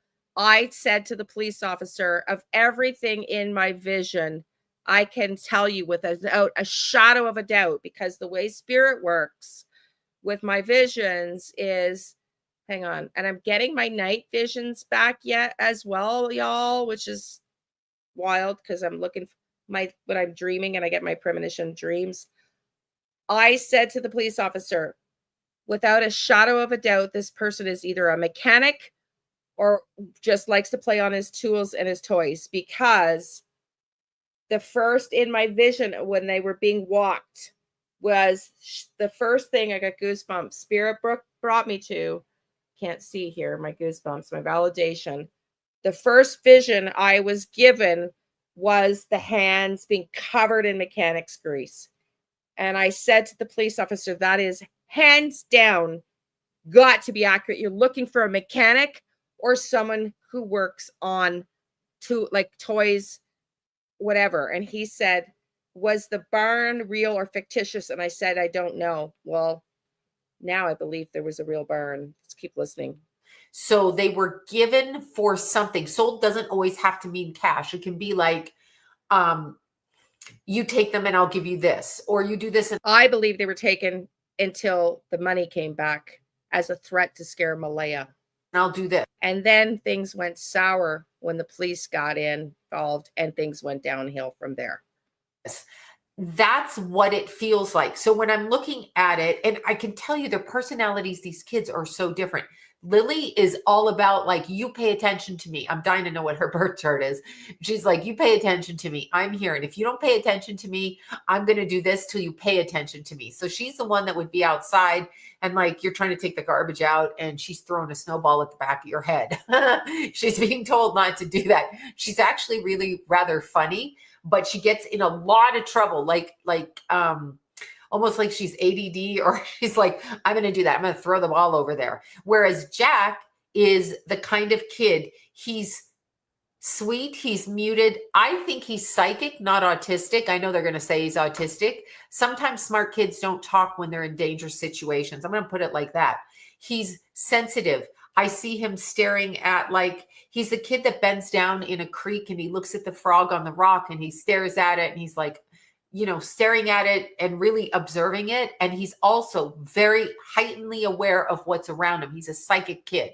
So where his sister was like, la, here I am, he was like, I know where I am and I know where you are and I know everything in between. So he had a almost. It's really funny because that she says that, because if y'all remember, I was communicating with Jack. I asked both of them where they're going. Jack was the one to communicate back to me. Do you remember me saying that? Do you remember me saying that? Very weird. Long, energetic tentacles, like a psychic person. He could feel everything around him and often protected his sister, even though you would think it would be the other way around. He got her out of trouble. He pulled her away. Sensitive little guy is what he is. Yes. Now, I feel like the mother knows exactly what happened to them, although not really. So she knows where she sent them and she knows what she did with them and she knows where they went, but she doesn't know what happened to them. But she was doing it to protect them, but they didn't go there, so they weren't protected. Right. And see, this I think might be a little bit different, but Sloan might be right. I'm willing to concede that Malaya may have known the original plan, but somehow something shifted and Durwood came into play. But I would say for the most part, I'm getting a different vibe on this piece, but that doesn't mean Sloan's not right and I'm not wrong. It's who initiated the first part of the plan. I don't think it was Malaya, but she does, and that's totally fine. This is the conversation I see going on around her. She immediately left the environment and went back, and apparently she's native Canadian. She's native to the land and went back wherever that is.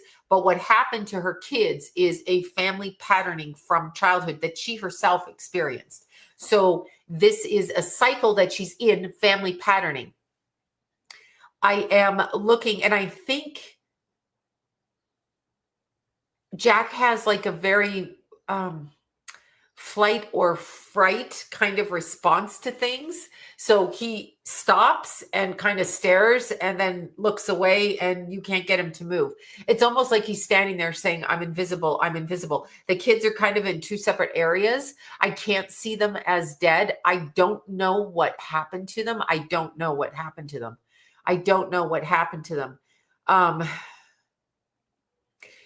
When I'm looking around, I really feel they're out of that county and gone to another spot. Like, I don't feel they're looking in the right spot.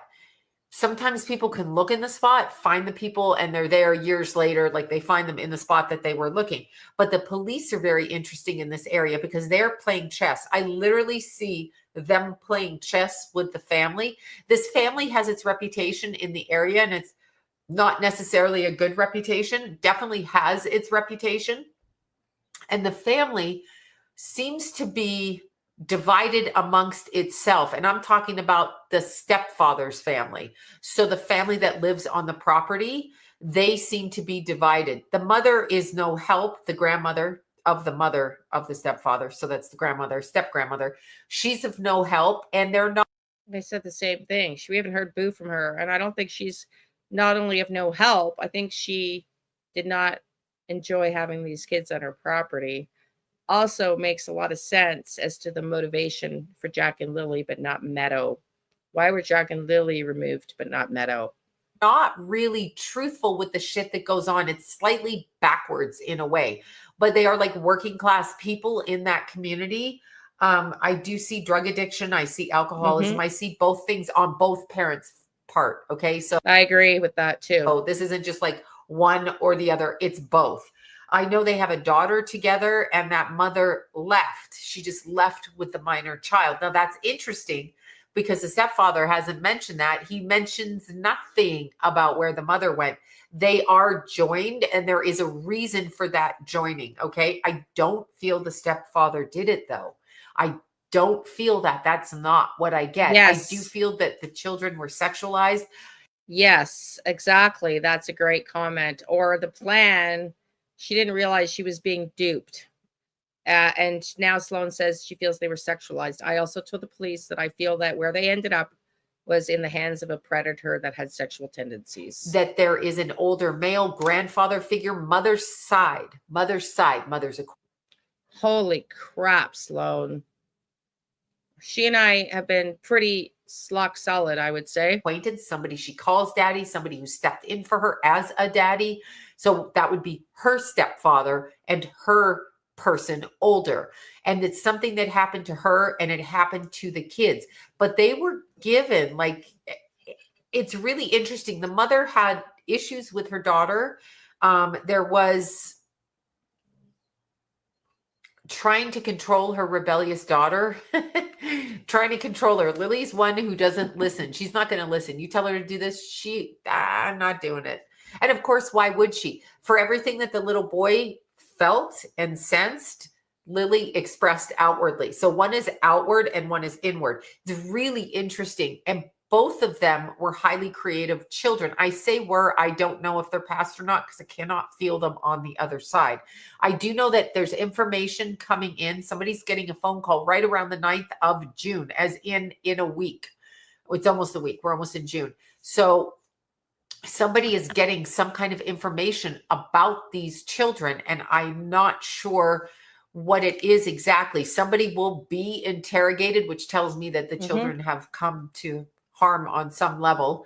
I feel it's interesting. I feel the girl was a problem right away, and there was some kind of medication given to the daughter, and she's like, I don't know that it was the right medication. Like maybe they gave her sleeping pills to sleep, like a Casey Anthony thing through the party, through the loudness. But the kids have been shipped off, and that was a deliberate. See, there's two separate things going on here.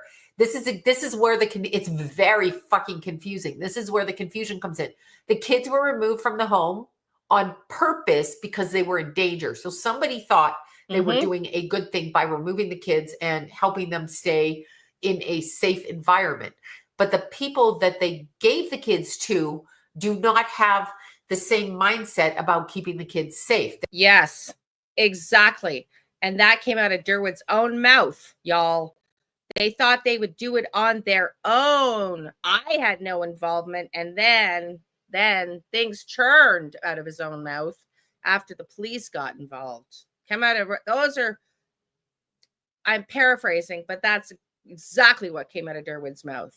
Wow. Now, when you listen to me and my visions, and you listen to Sloan, and you listen to Derwood, tell me what you all think about his involvement in There's this. an ulterior motive behind why they wanted to take the kids. And to me, it's about profit. I'll just word it that way, profit. Now, that could mean if you take the kids, you get money from the government, and then we don't get money from the government. Something like this. So the mother went at it from a protective mode, and she tells stories, and she doesn't want to get caught for something. I don't know what it is, though. I don't think it's the murder of her children, but she doesn't want. Which video is this? Can you send me that video? By the way, everybody, have you all tried that new feature YouTube said works on my channel that I've enabled? I have yet to see it work, but apparently in the community tab, you all can put voice clips and pictures now. Try that out. I don't know with just me 369. I'd love to see the video you're talking about, honey. You can email it to me. If somebody can put that up in the chat for her, Ahmad, my email, that'd be great. Thank you. Want to get caught, like, I got caught in a lie. I see her energy go down. Like, I got caught in a lie. I don't want to get caught. Have pity on me. I didn't mean to. So whatever was happening to the kids, she was a victim of this also. That's why I'm lumping it together. I cannot connect the stepfather to it. Although I do see him doing fucked up things, but just normal fucked up things, not abhorrent, murderous things. So she probably was in some sort of fight with the stepfather, and she did that on purpose to prove a point, to separate herself from him so that attention would go to him and off of her when it really should be on her. It's very convoluted. And the reason it's convoluted is because she's lying about it. And I really feel that she knows what happened to her children. It's going to come out. I see the phone call being made. The time frame is from June 9th for 3 weeks ahead, and there will be information that comes out. I see an officer calling somebody and saying, this is what we found, but I can't hear what he found. So I'm still hesitant to say that they've passed these children. Obviously, they've been gone for a while, so that the odds are harm has come to them, but I can't pick up on their energy on the other side. I don't know why. I don't know if they're being protected on the other side until this is sorted out, but I cannot tap into it. So if I can't tap into it, then I'm going to assume they're not deceased at this point. Unpopular opinion, but that's what I'm going to assume because I can't pick up on their energy. But what I can see is the mother, like, oh no, wait a second.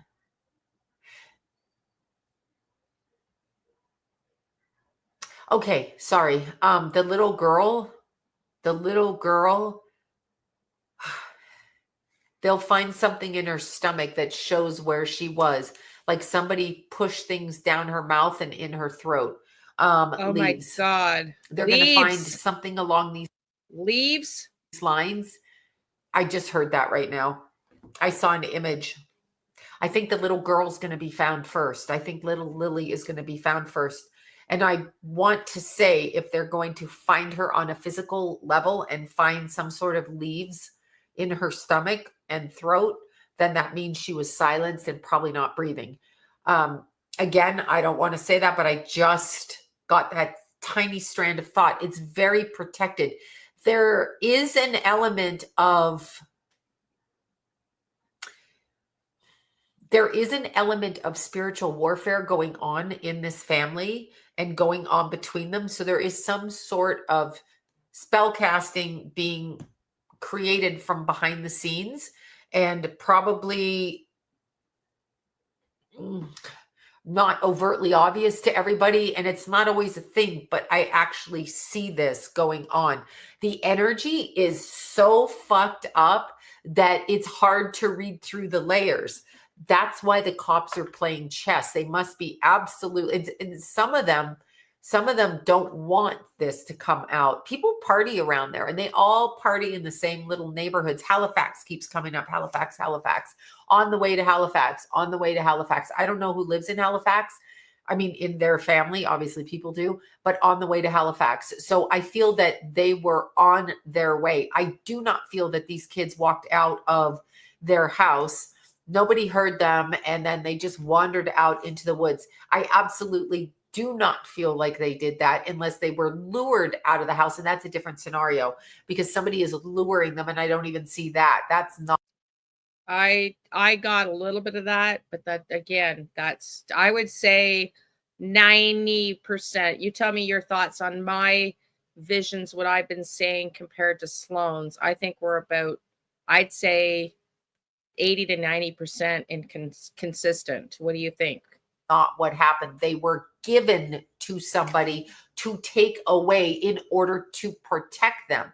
And then the secondary energy comes in that the person that they were giving them to did not do what was expected of them, or did not do it in the way that was expected. And so they went to somebody else who is not. Okay, so I picked up that when they were originally alive, that this person, I tapped into this person's energy, which I would say, I think is O'Grady, potentially, in my opinion, really tried to keep them alive, but succumbed to their own urges. And I believe I've said that before on live.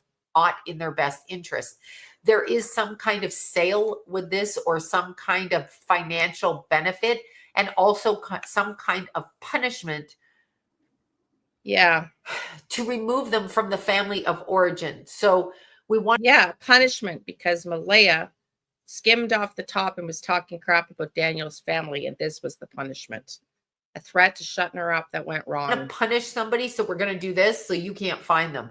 That was the initial concept on the mother's mind. That was the initial concept. She fucked up.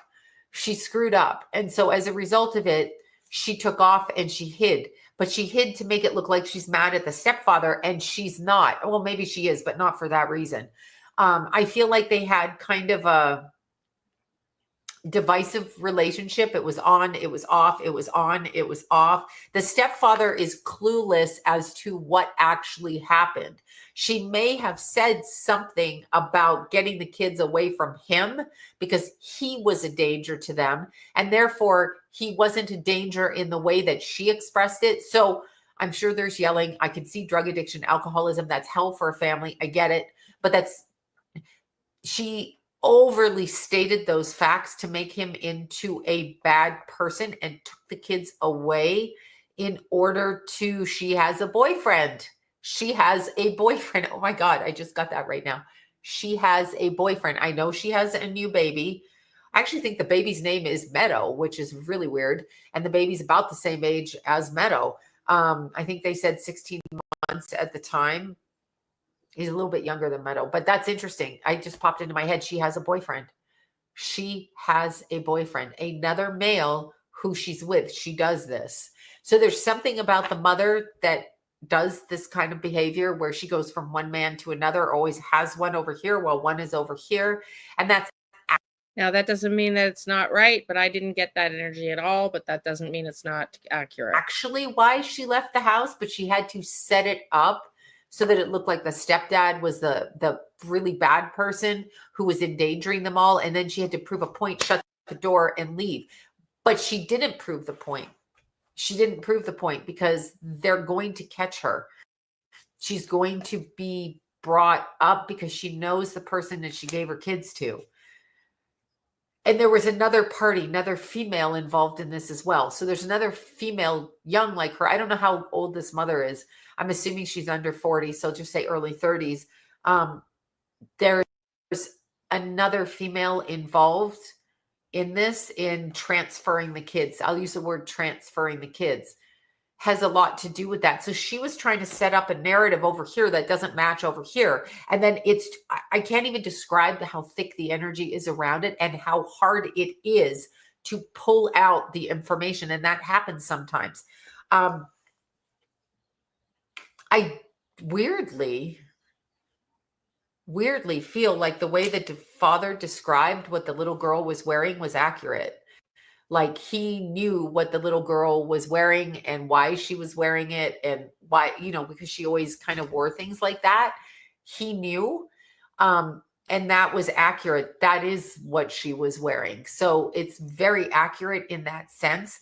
But in the same aspect, the little boy, he just kind of would grab away Jack, as I was saying, would just like grab things and like take off. So it was harder to get him to put his clothes on, but he had his favorite things. Like Linus had a blanket. Linus might've been autistic in the Peanuts gang. Remember, he always had that blanket and sucked his thumb. Like he had to have that blanket. So this little boy was like that. He had to have certain things with him. And so those things were missing. And the stepfather was correct in what he said, because he knew that kid would not leave the house without those things. And they were handed off to somebody else because they didn't want to sit on daddy's lap. And that's the threat. So there's something else going on. I feel that Lilly was given medicine, like to drug her or to shut her up or to make her sleep, or because she's loud. She's like, I'm loud. That's the energy with her. I'm loud. She's going to say it loud. Like if you do something, she'll kick you and run and scream. She's not shy. She tells the truth. She speaks up. The little boy is like, I can feel it. I know how to move myself so that person can't get me. Uh-oh, my sister, I'll go pull her over here so that guy doesn't get her. You see what I'm saying? It's interesting. But then why? Because I hear what you're saying about the beach picture, but it's been 2 months. Her hair could have grown. Because why would the friend respond in real time that she needed to get out of the house if it was an old picture? I just don't know why the friends would validate that if it's not accurate and timely. I don't know. They work well together, these two, and they are very loving. And the little boy was very, very, very sweet. The sister, very sweet, but very loud and very rebellious. Like you say, oh, brush your hair, brush your teeth. And her hair's going to be sticking up and she'll just wet the toothbrush and put it back. She's not going to do what you tell her to do because she doesn't want to. Dying to know these charts. But I feel like somebody drugged her, tried to get her to shut up. And that's why I see the mouth full of something and down into the stomach, like she swallowed something. This may be dirt. This may be in a river. This may be rocks. This may be dirt. Well, she might have been screaming when someone was trying to whatever to her or take her away from her home. Whatever, when you're thrown into a river, but it's closer to Halifax. It's somewhere, we're going to Halifax that way. That's why it may be in her throat and stomach. Like if I gulp in something, I'm trying to get this. I think the girl may have passed, actually, as I'm saying this. I cannot pick up on the little boy at all. I don't know if he's passed or not passed. Her is coming through very, very, very, very thin strands. I can tell you though, I keep marking June 9th and 3 weeks ahead. So that would be like June 29th, right around there. So June 9th to 29th, 30th of June, right as we're in Cancer season, there will be information. I see a call. There is one person in the police station, male, working on this like a bitch, undercover, walking around, watching stuff. They closed it down really quickly from the abduction because they know that it was an abduction. I get that. And by abduction, I don't necessarily mean like, you know, Joe Blow's driving through town and he sees two kids walking on the side of the street. And he's like, I'm going to fucking kidnap them because I'm a weirdo and I want to be in federal jail for the rest of my life. No, not that. This is like they were abducted by a family friend on purpose to remove them from a situation and then got taken in the wrong direction. Okay, this is just blowing my brains up. This is blowing my brains up because y'all, we're going to bring her back up. She's like, her and I are similar in our theories, not 100%. You're never going to get 100% accuracy and you're never going to but it's close enough that when you compare it to Derwood's own statements and behavior, it's jaw-dropping shocking, in my opinion. I just, yeah, I don't know. This is really, really wild. I feel like sending this clip to the police as well. So I believe the police already know this, but they're not saying it. That's why they shut it down like that. It's a chess game right now. We're playing chess. We're not going to let everybody know what we're doing, and we are playing chess. We are doing this and playing chess. I'm getting really bouncy right now because the energy is dropping like this.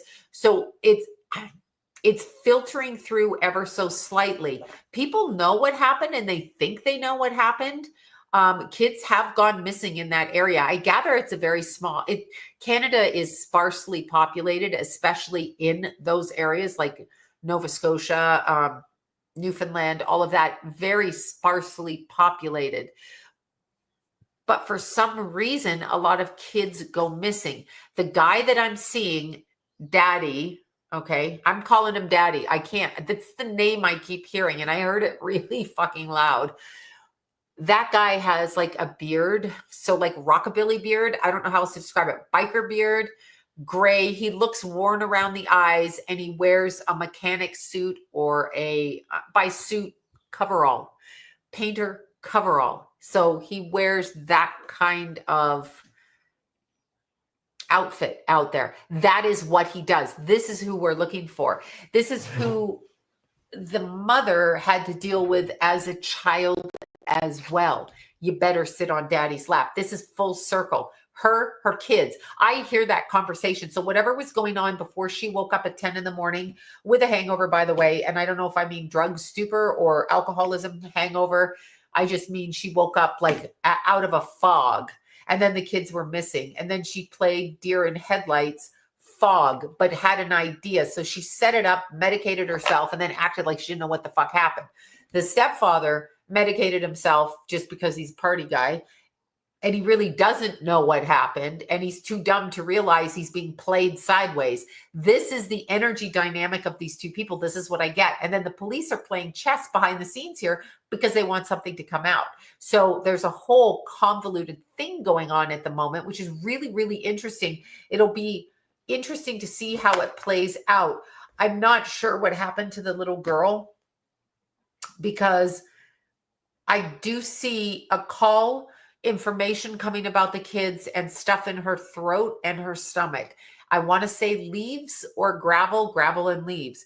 And it, to me, you're not going to eat gravel and leaves. You're probably not going to just put that in someone's mouth.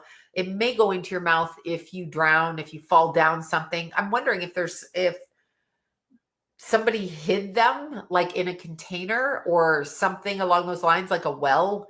You know, let's hide them in here. We'll come back and get them later. We'll get the money. We'll take them. I was getting underground stuff, not a well, but underground caves. I also said just at the beginning of the live that I thought when I said I saw them in a box that I was misinterpreting that with another case. Now I'm wondering if it was accurate. And I remember saying in a live that I saw them like hidden in a box, that almost like a lock pad, keypad with a box that when you opened went into an underground cave disguised as a box as an entryway to a cave, if that makes sense. Out of the county, we'll transfer them, and then came back and there was an issue with that because it wasn't a well thought out plan. Obviously, it seems really stupid. The mother left to distract attention from herself. That's actually what she did. So, and this is David, with all due respect, I believe you were in one of our first lives. Police have been asking me to send what I find. So go fuck yourself. Okay. Go fuck yourself. Seriously, go fuck yourself. Because your kind of comment really fucking irks me. I volunteer doing this. I have found other missing children, and I was very upfront with the police with who I work with, and the RCMP are asking me to send them stuff. So go fuck yourself. Get off my fucking channel. Go to fucking hell. Go fuck yourself. Go fuck yourself. Literally. Because you were on my channel at the very beginning. I know you're local, but you can go suck a wind. Go fuck yourself. Are you a family member now? Are you a family member? Who the fuck are you? Who the fuck are you to tell me when I work for a living as a volunteer, as a psychic medium, look for missing kids, and have found missing kids, and have given the police evidence, and they've asked me to come back to them with more evidence? Who the fuck are you to tell me? Go fuck yourself.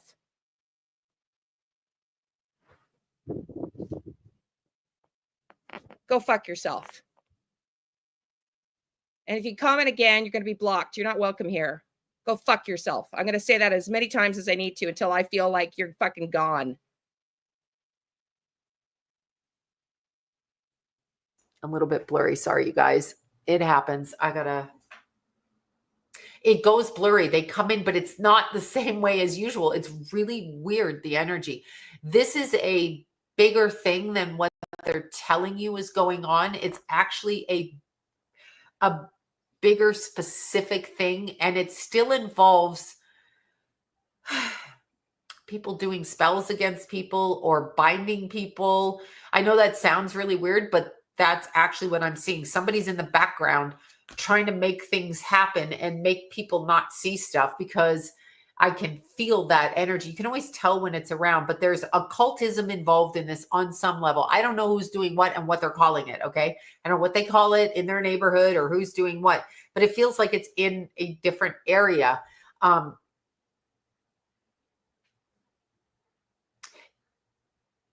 It's about 3 weeks after the 9th of June, and there will be an outcome to this. They will find at least Lilly, the little girl. Jack, I can't put my finger on. It's like the two were split up. I'll take this one. You take that one.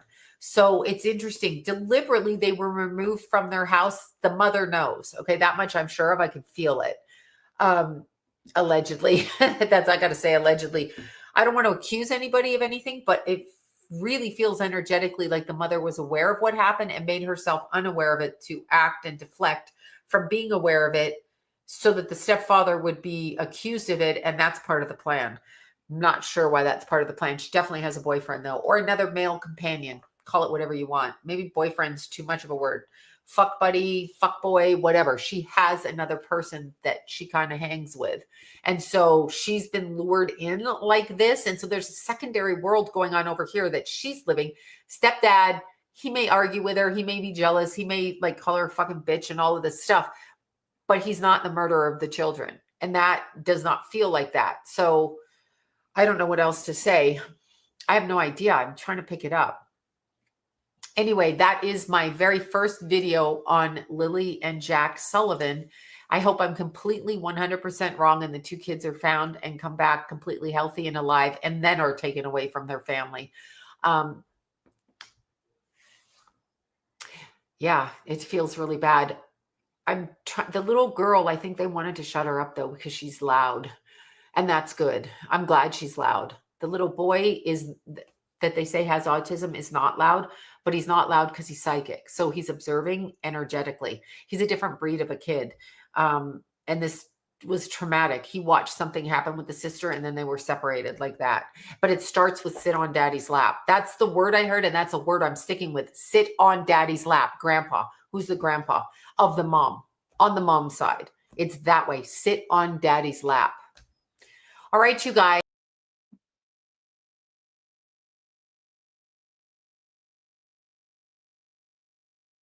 Wow. Wow. Sorry for my frustration, but you know, it's that kind of person's comments that drive me nuts. Because when you come in the middle of a stream, we're 1 hour and 58 minutes in. And I already said at the beginning of the stream that I keep telling the police, and I was going to let them know, do you want me to stop working on this? And I've already asked them several times, I don't want to keep wasting your time and sending resources. And they keep asking me to keep working along it. So when you come in here with your dickwad, stupid fucking loser attitude, when you don't listen to the full stream and you have no fucking clue that the police and I, what we're talking about, you're just an ignorant fuck. You're just an ignorant fuck. Police actually and the RCMP have worked with the FIME group with psychic mediums, and they are very interested to take my information. So until they tell me to leave them alone, you're just not welcome here with your stupid attitudes.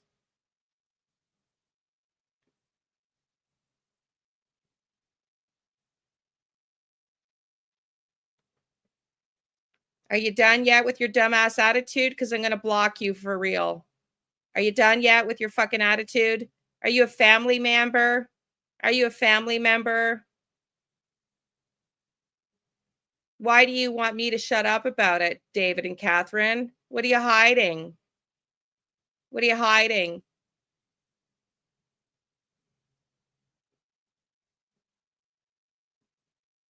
I don't need to prove to you, but I have shown other people the text from the RCMP person on this chat, but I don't need to fucking prove you anything. You want to call and report me to the police and see what they say, fucker. Go for it, you little fucker. You fucking around with the wrong person, dude. Get the fuck out of my chat.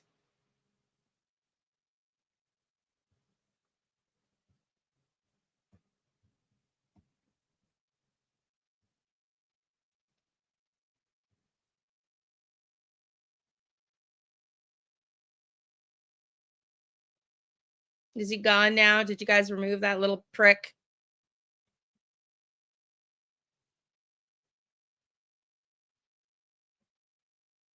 I'm sick and tired of people that come in with comments.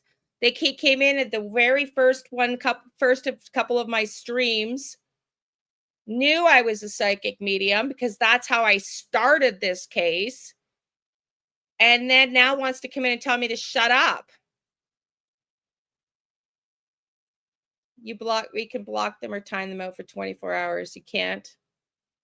Okay, well, I'll have to try to figure out how to do it. Let me see. I just have, if you want to come in and state your opinion and say, hey, Liane, like, how certain are you? Are you sure the police? Then ask questions. But don't come in and attack halfway through a stream. And I've just blocked the little bugger. And you don't even know that I've already just said what I've said about the police. And I've been very cognizant each time. And I just said it on this very stream that I don't want to take up their time. And then you come in and accuse me of the same thing. And that's so annoying. I cannot stand when people come in midstream, listen to 2 streams, and then come in with their 2-bit sense of stupidity when they don't have a freaking clue what they're talking about. It's just very annoying. Very annoying. Okay, y'all. I was going to do a reading, but I'm too pissed off now over idiots like that. We want these kids found. And so bringing a voice to their names, showing their faces.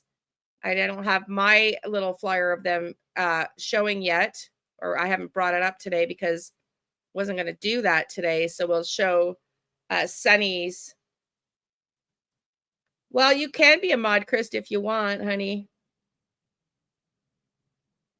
I blocked him. I think I blocked him. Do you remember him? He was coming in. They were coming in at the very first 2 lives I did. He knew what I was doing. So he knows, like, no, he's a local. He's local because they absolutely came in on my very first and second live. And they were not, do you remember him too? Yeah. And he wasn't rude about me at the time being a psychic medium. So why is he so concerned now? What does it matter to him if the police don't care if I'm calling? What does he care? What does he care? Yeah. I mean, Krista, it's totally up to you. It's up to you. Like, you're welcome to, but it's up to you. But email me if you want, and I'll add you. I just need your handle name. And yeah. Okay, let me take a good breath, take a deep breath. Everybody's entitled to their opinion. But again, it's just really infuriating when somebody comes in, and I literally just said that I was going to make sure to ask them not to keep bugging them. And I've said every conversation that I've had with them, should I keep doing this? Do you want me to stop? Like, I don't want to waste your resources. We are listening to what you say. In fact, I was given instructions on things to do. So don't tell me I'm wasting their time. Like, that really annoys me. You know why? Because I'm Sagittarius and I hate having my time wasted. I get wasting people's time. Here, I just had a shake up with my job and my nerves. Sweetie. Send me, if you want a reading, I'll do a reading for you, Hope. Send me an email, honey. I'll do a reading for you. If you want, pray, live alone and mad and worried at the same time. Oh, Hope, we're sending you prayers, sweetie. We're sending you prayers, sweetie.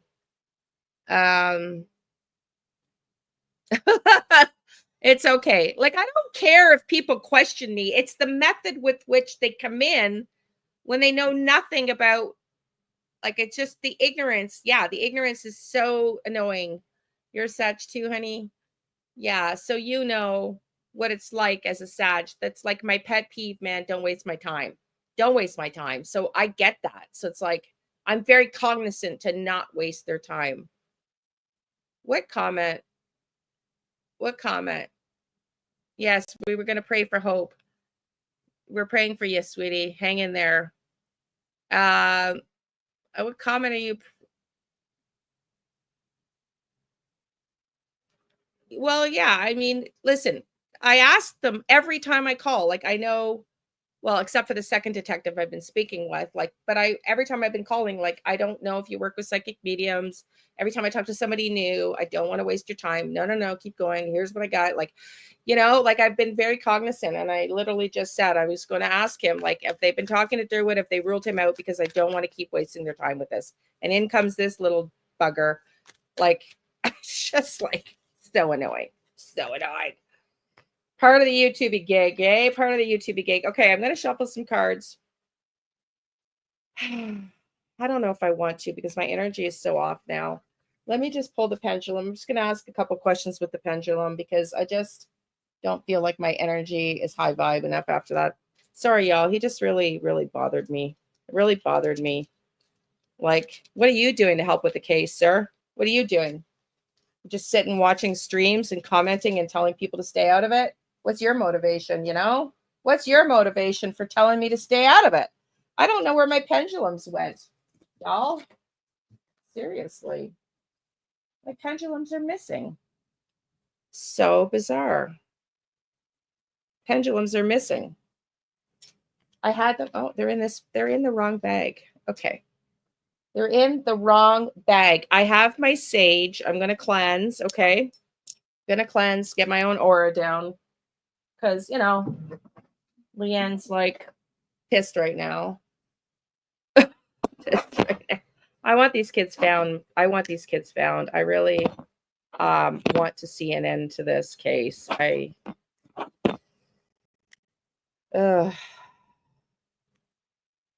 So I'm gonna do a little sage here. We are praying for you. Praying for your hope. Praying for your hope. The pendulum's like, because she's not in very good spirits right now. We better stay away.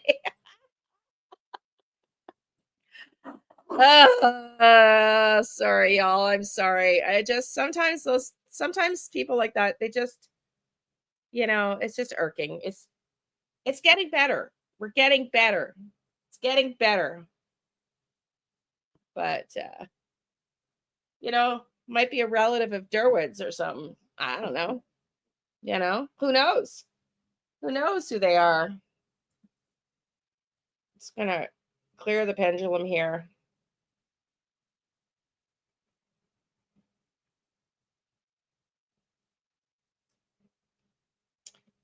Is Sloan Bella's reading accurate? Yes or no, not to the benefit of my ego. Is Sloan Bella's reading accurate? Yes or no, not to the benefit of my ego. Yes or no, not to the benefit of my ego. Is my name Bob?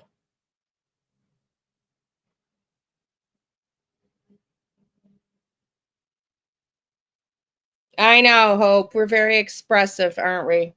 Our Sagis. Take my house goat out of the background. Us Sagis, eh? Okay. And in Vedic, I'm a Aries, so, hence the frustration and the explosive FUs. Surprised I didn't get shadow banned and dropped right off of YouTube after all the repeated FUs. Are Jack and Lily still alive? Yes or no, not to the benefit of my ego. Are Jack and Lily still alive? Yes or no, not to the benefit of my ego.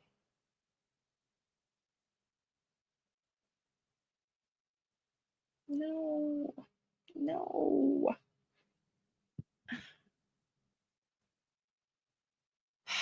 Are they hiding? Have they been buried behind a barn?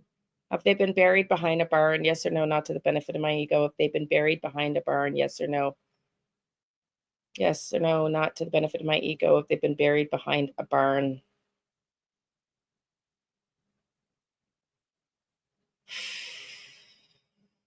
Is my name Bob? Are they buried behind the barn that was described as somebody working on tools behind their barn? Yes or no, not to the benefit of my ego. Are they buried behind a barn where someone was working on tools? Yes or no, not to the benefit of my ego.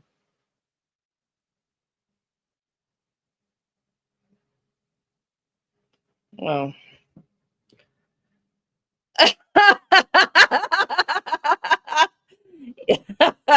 We all have a little bit of cray cray in us, and we all have a little bit of sanity. So I wouldn't say that about you. I wouldn't say that about a Gemini at all. Are they together?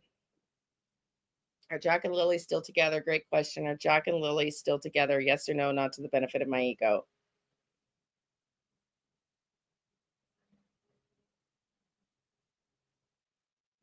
Yes. Is my name Bob? Jack and Lily still together. Are they alive? Yes or no, not to the benefit of my ego.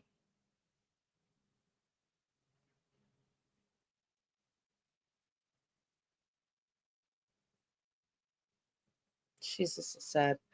Are they going to be found? Is this case going to be solved? Yes or no, not to the benefit of my ego. Is this case going to be solved? Yes or no, not to the benefit of my ego. Is my name Bob? Is this case going to be solved soon? Yes or no, not to the benefit of my ego.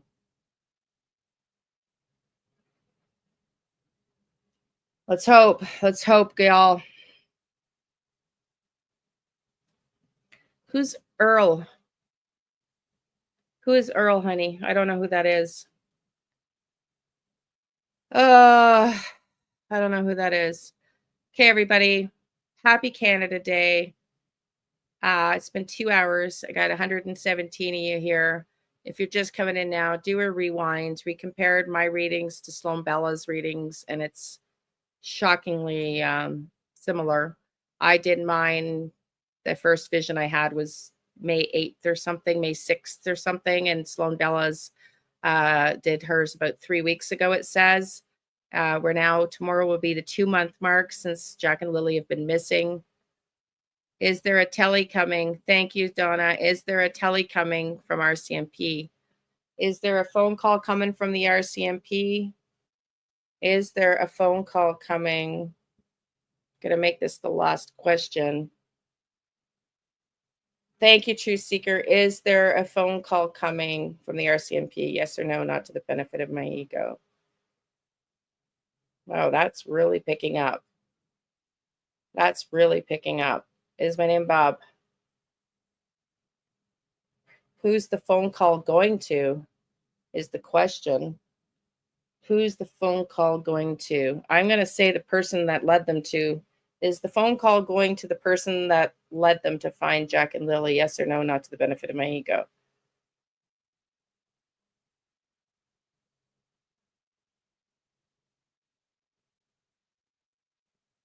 Earl is Daniel's dad. Oh. What was the question? Let me go back. Yeah, we don't hear much about him, eh? I didn't know that. Wow, I did not know that. Is Earl involved? Is Daniel's dad involved? Yes or no, not to the benefit of my ego.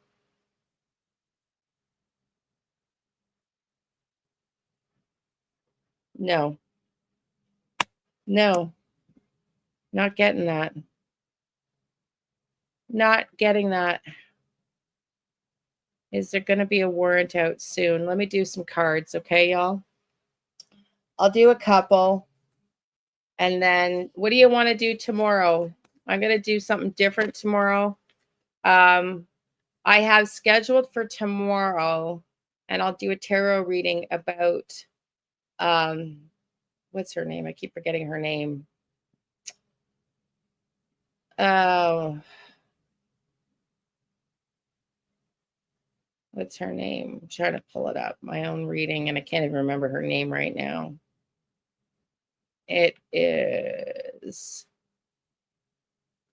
tomorrow. I've got this live planned for what really happened to Sherry Papini. Did she fake her own kidnapping? Papini, thank you, Carrie Duran. Yeah, so bad with names until I get into a case, you know. I used to be able to remember my clients' phone numbers, but not their names. But I could remember if I recognized their face. Just so bad with names.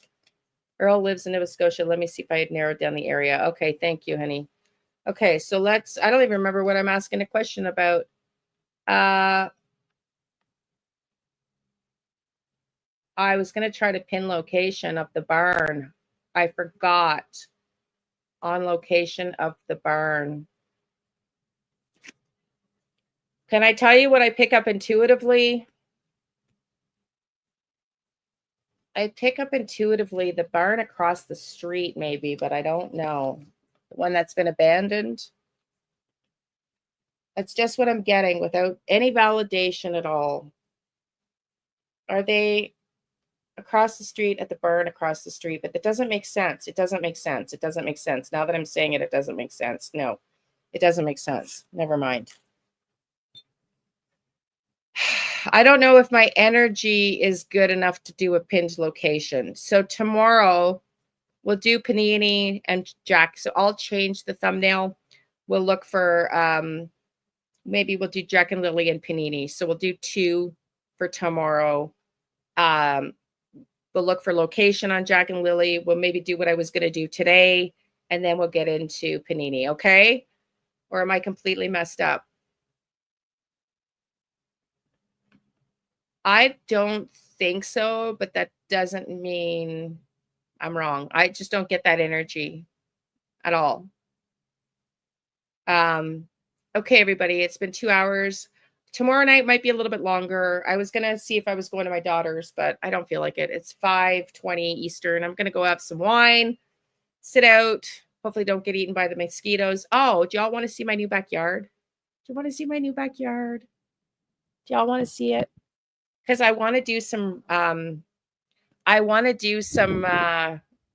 readings here. Let me show you. Let me walk through. Because I want to do some readings back here. So you can enjoy nature with me because I'm in the mountains. You can't see the water yet. Hang on. Let me just. Oh, you can't see the water yet. But I want to show you. Oh, it's raining. It's raining. Raining a little bit. We got a little sun shower going on. Okay, let me just turn my camera around. So there's my patio furniture. Can you see? Hang on, let me just. My patio furniture and the birds and the river. See, there's trees, and then there's a field, like a hydro dam easement where Jack and Lilly are. And then there's the trees on the other side, and then the river's right there. So I'm hoping to do some readings from back here and some lives from back here when it's not raining. So this will be our view on some days. Everybody, love and light. Happy Canada Day. And thank you, Lois. And everybody be safe. We'll see you tomorrow at 5. I'm getting water on my laptop now. I'll see you tomorrow at 5. Love and light, everybody. See you soon. Bye.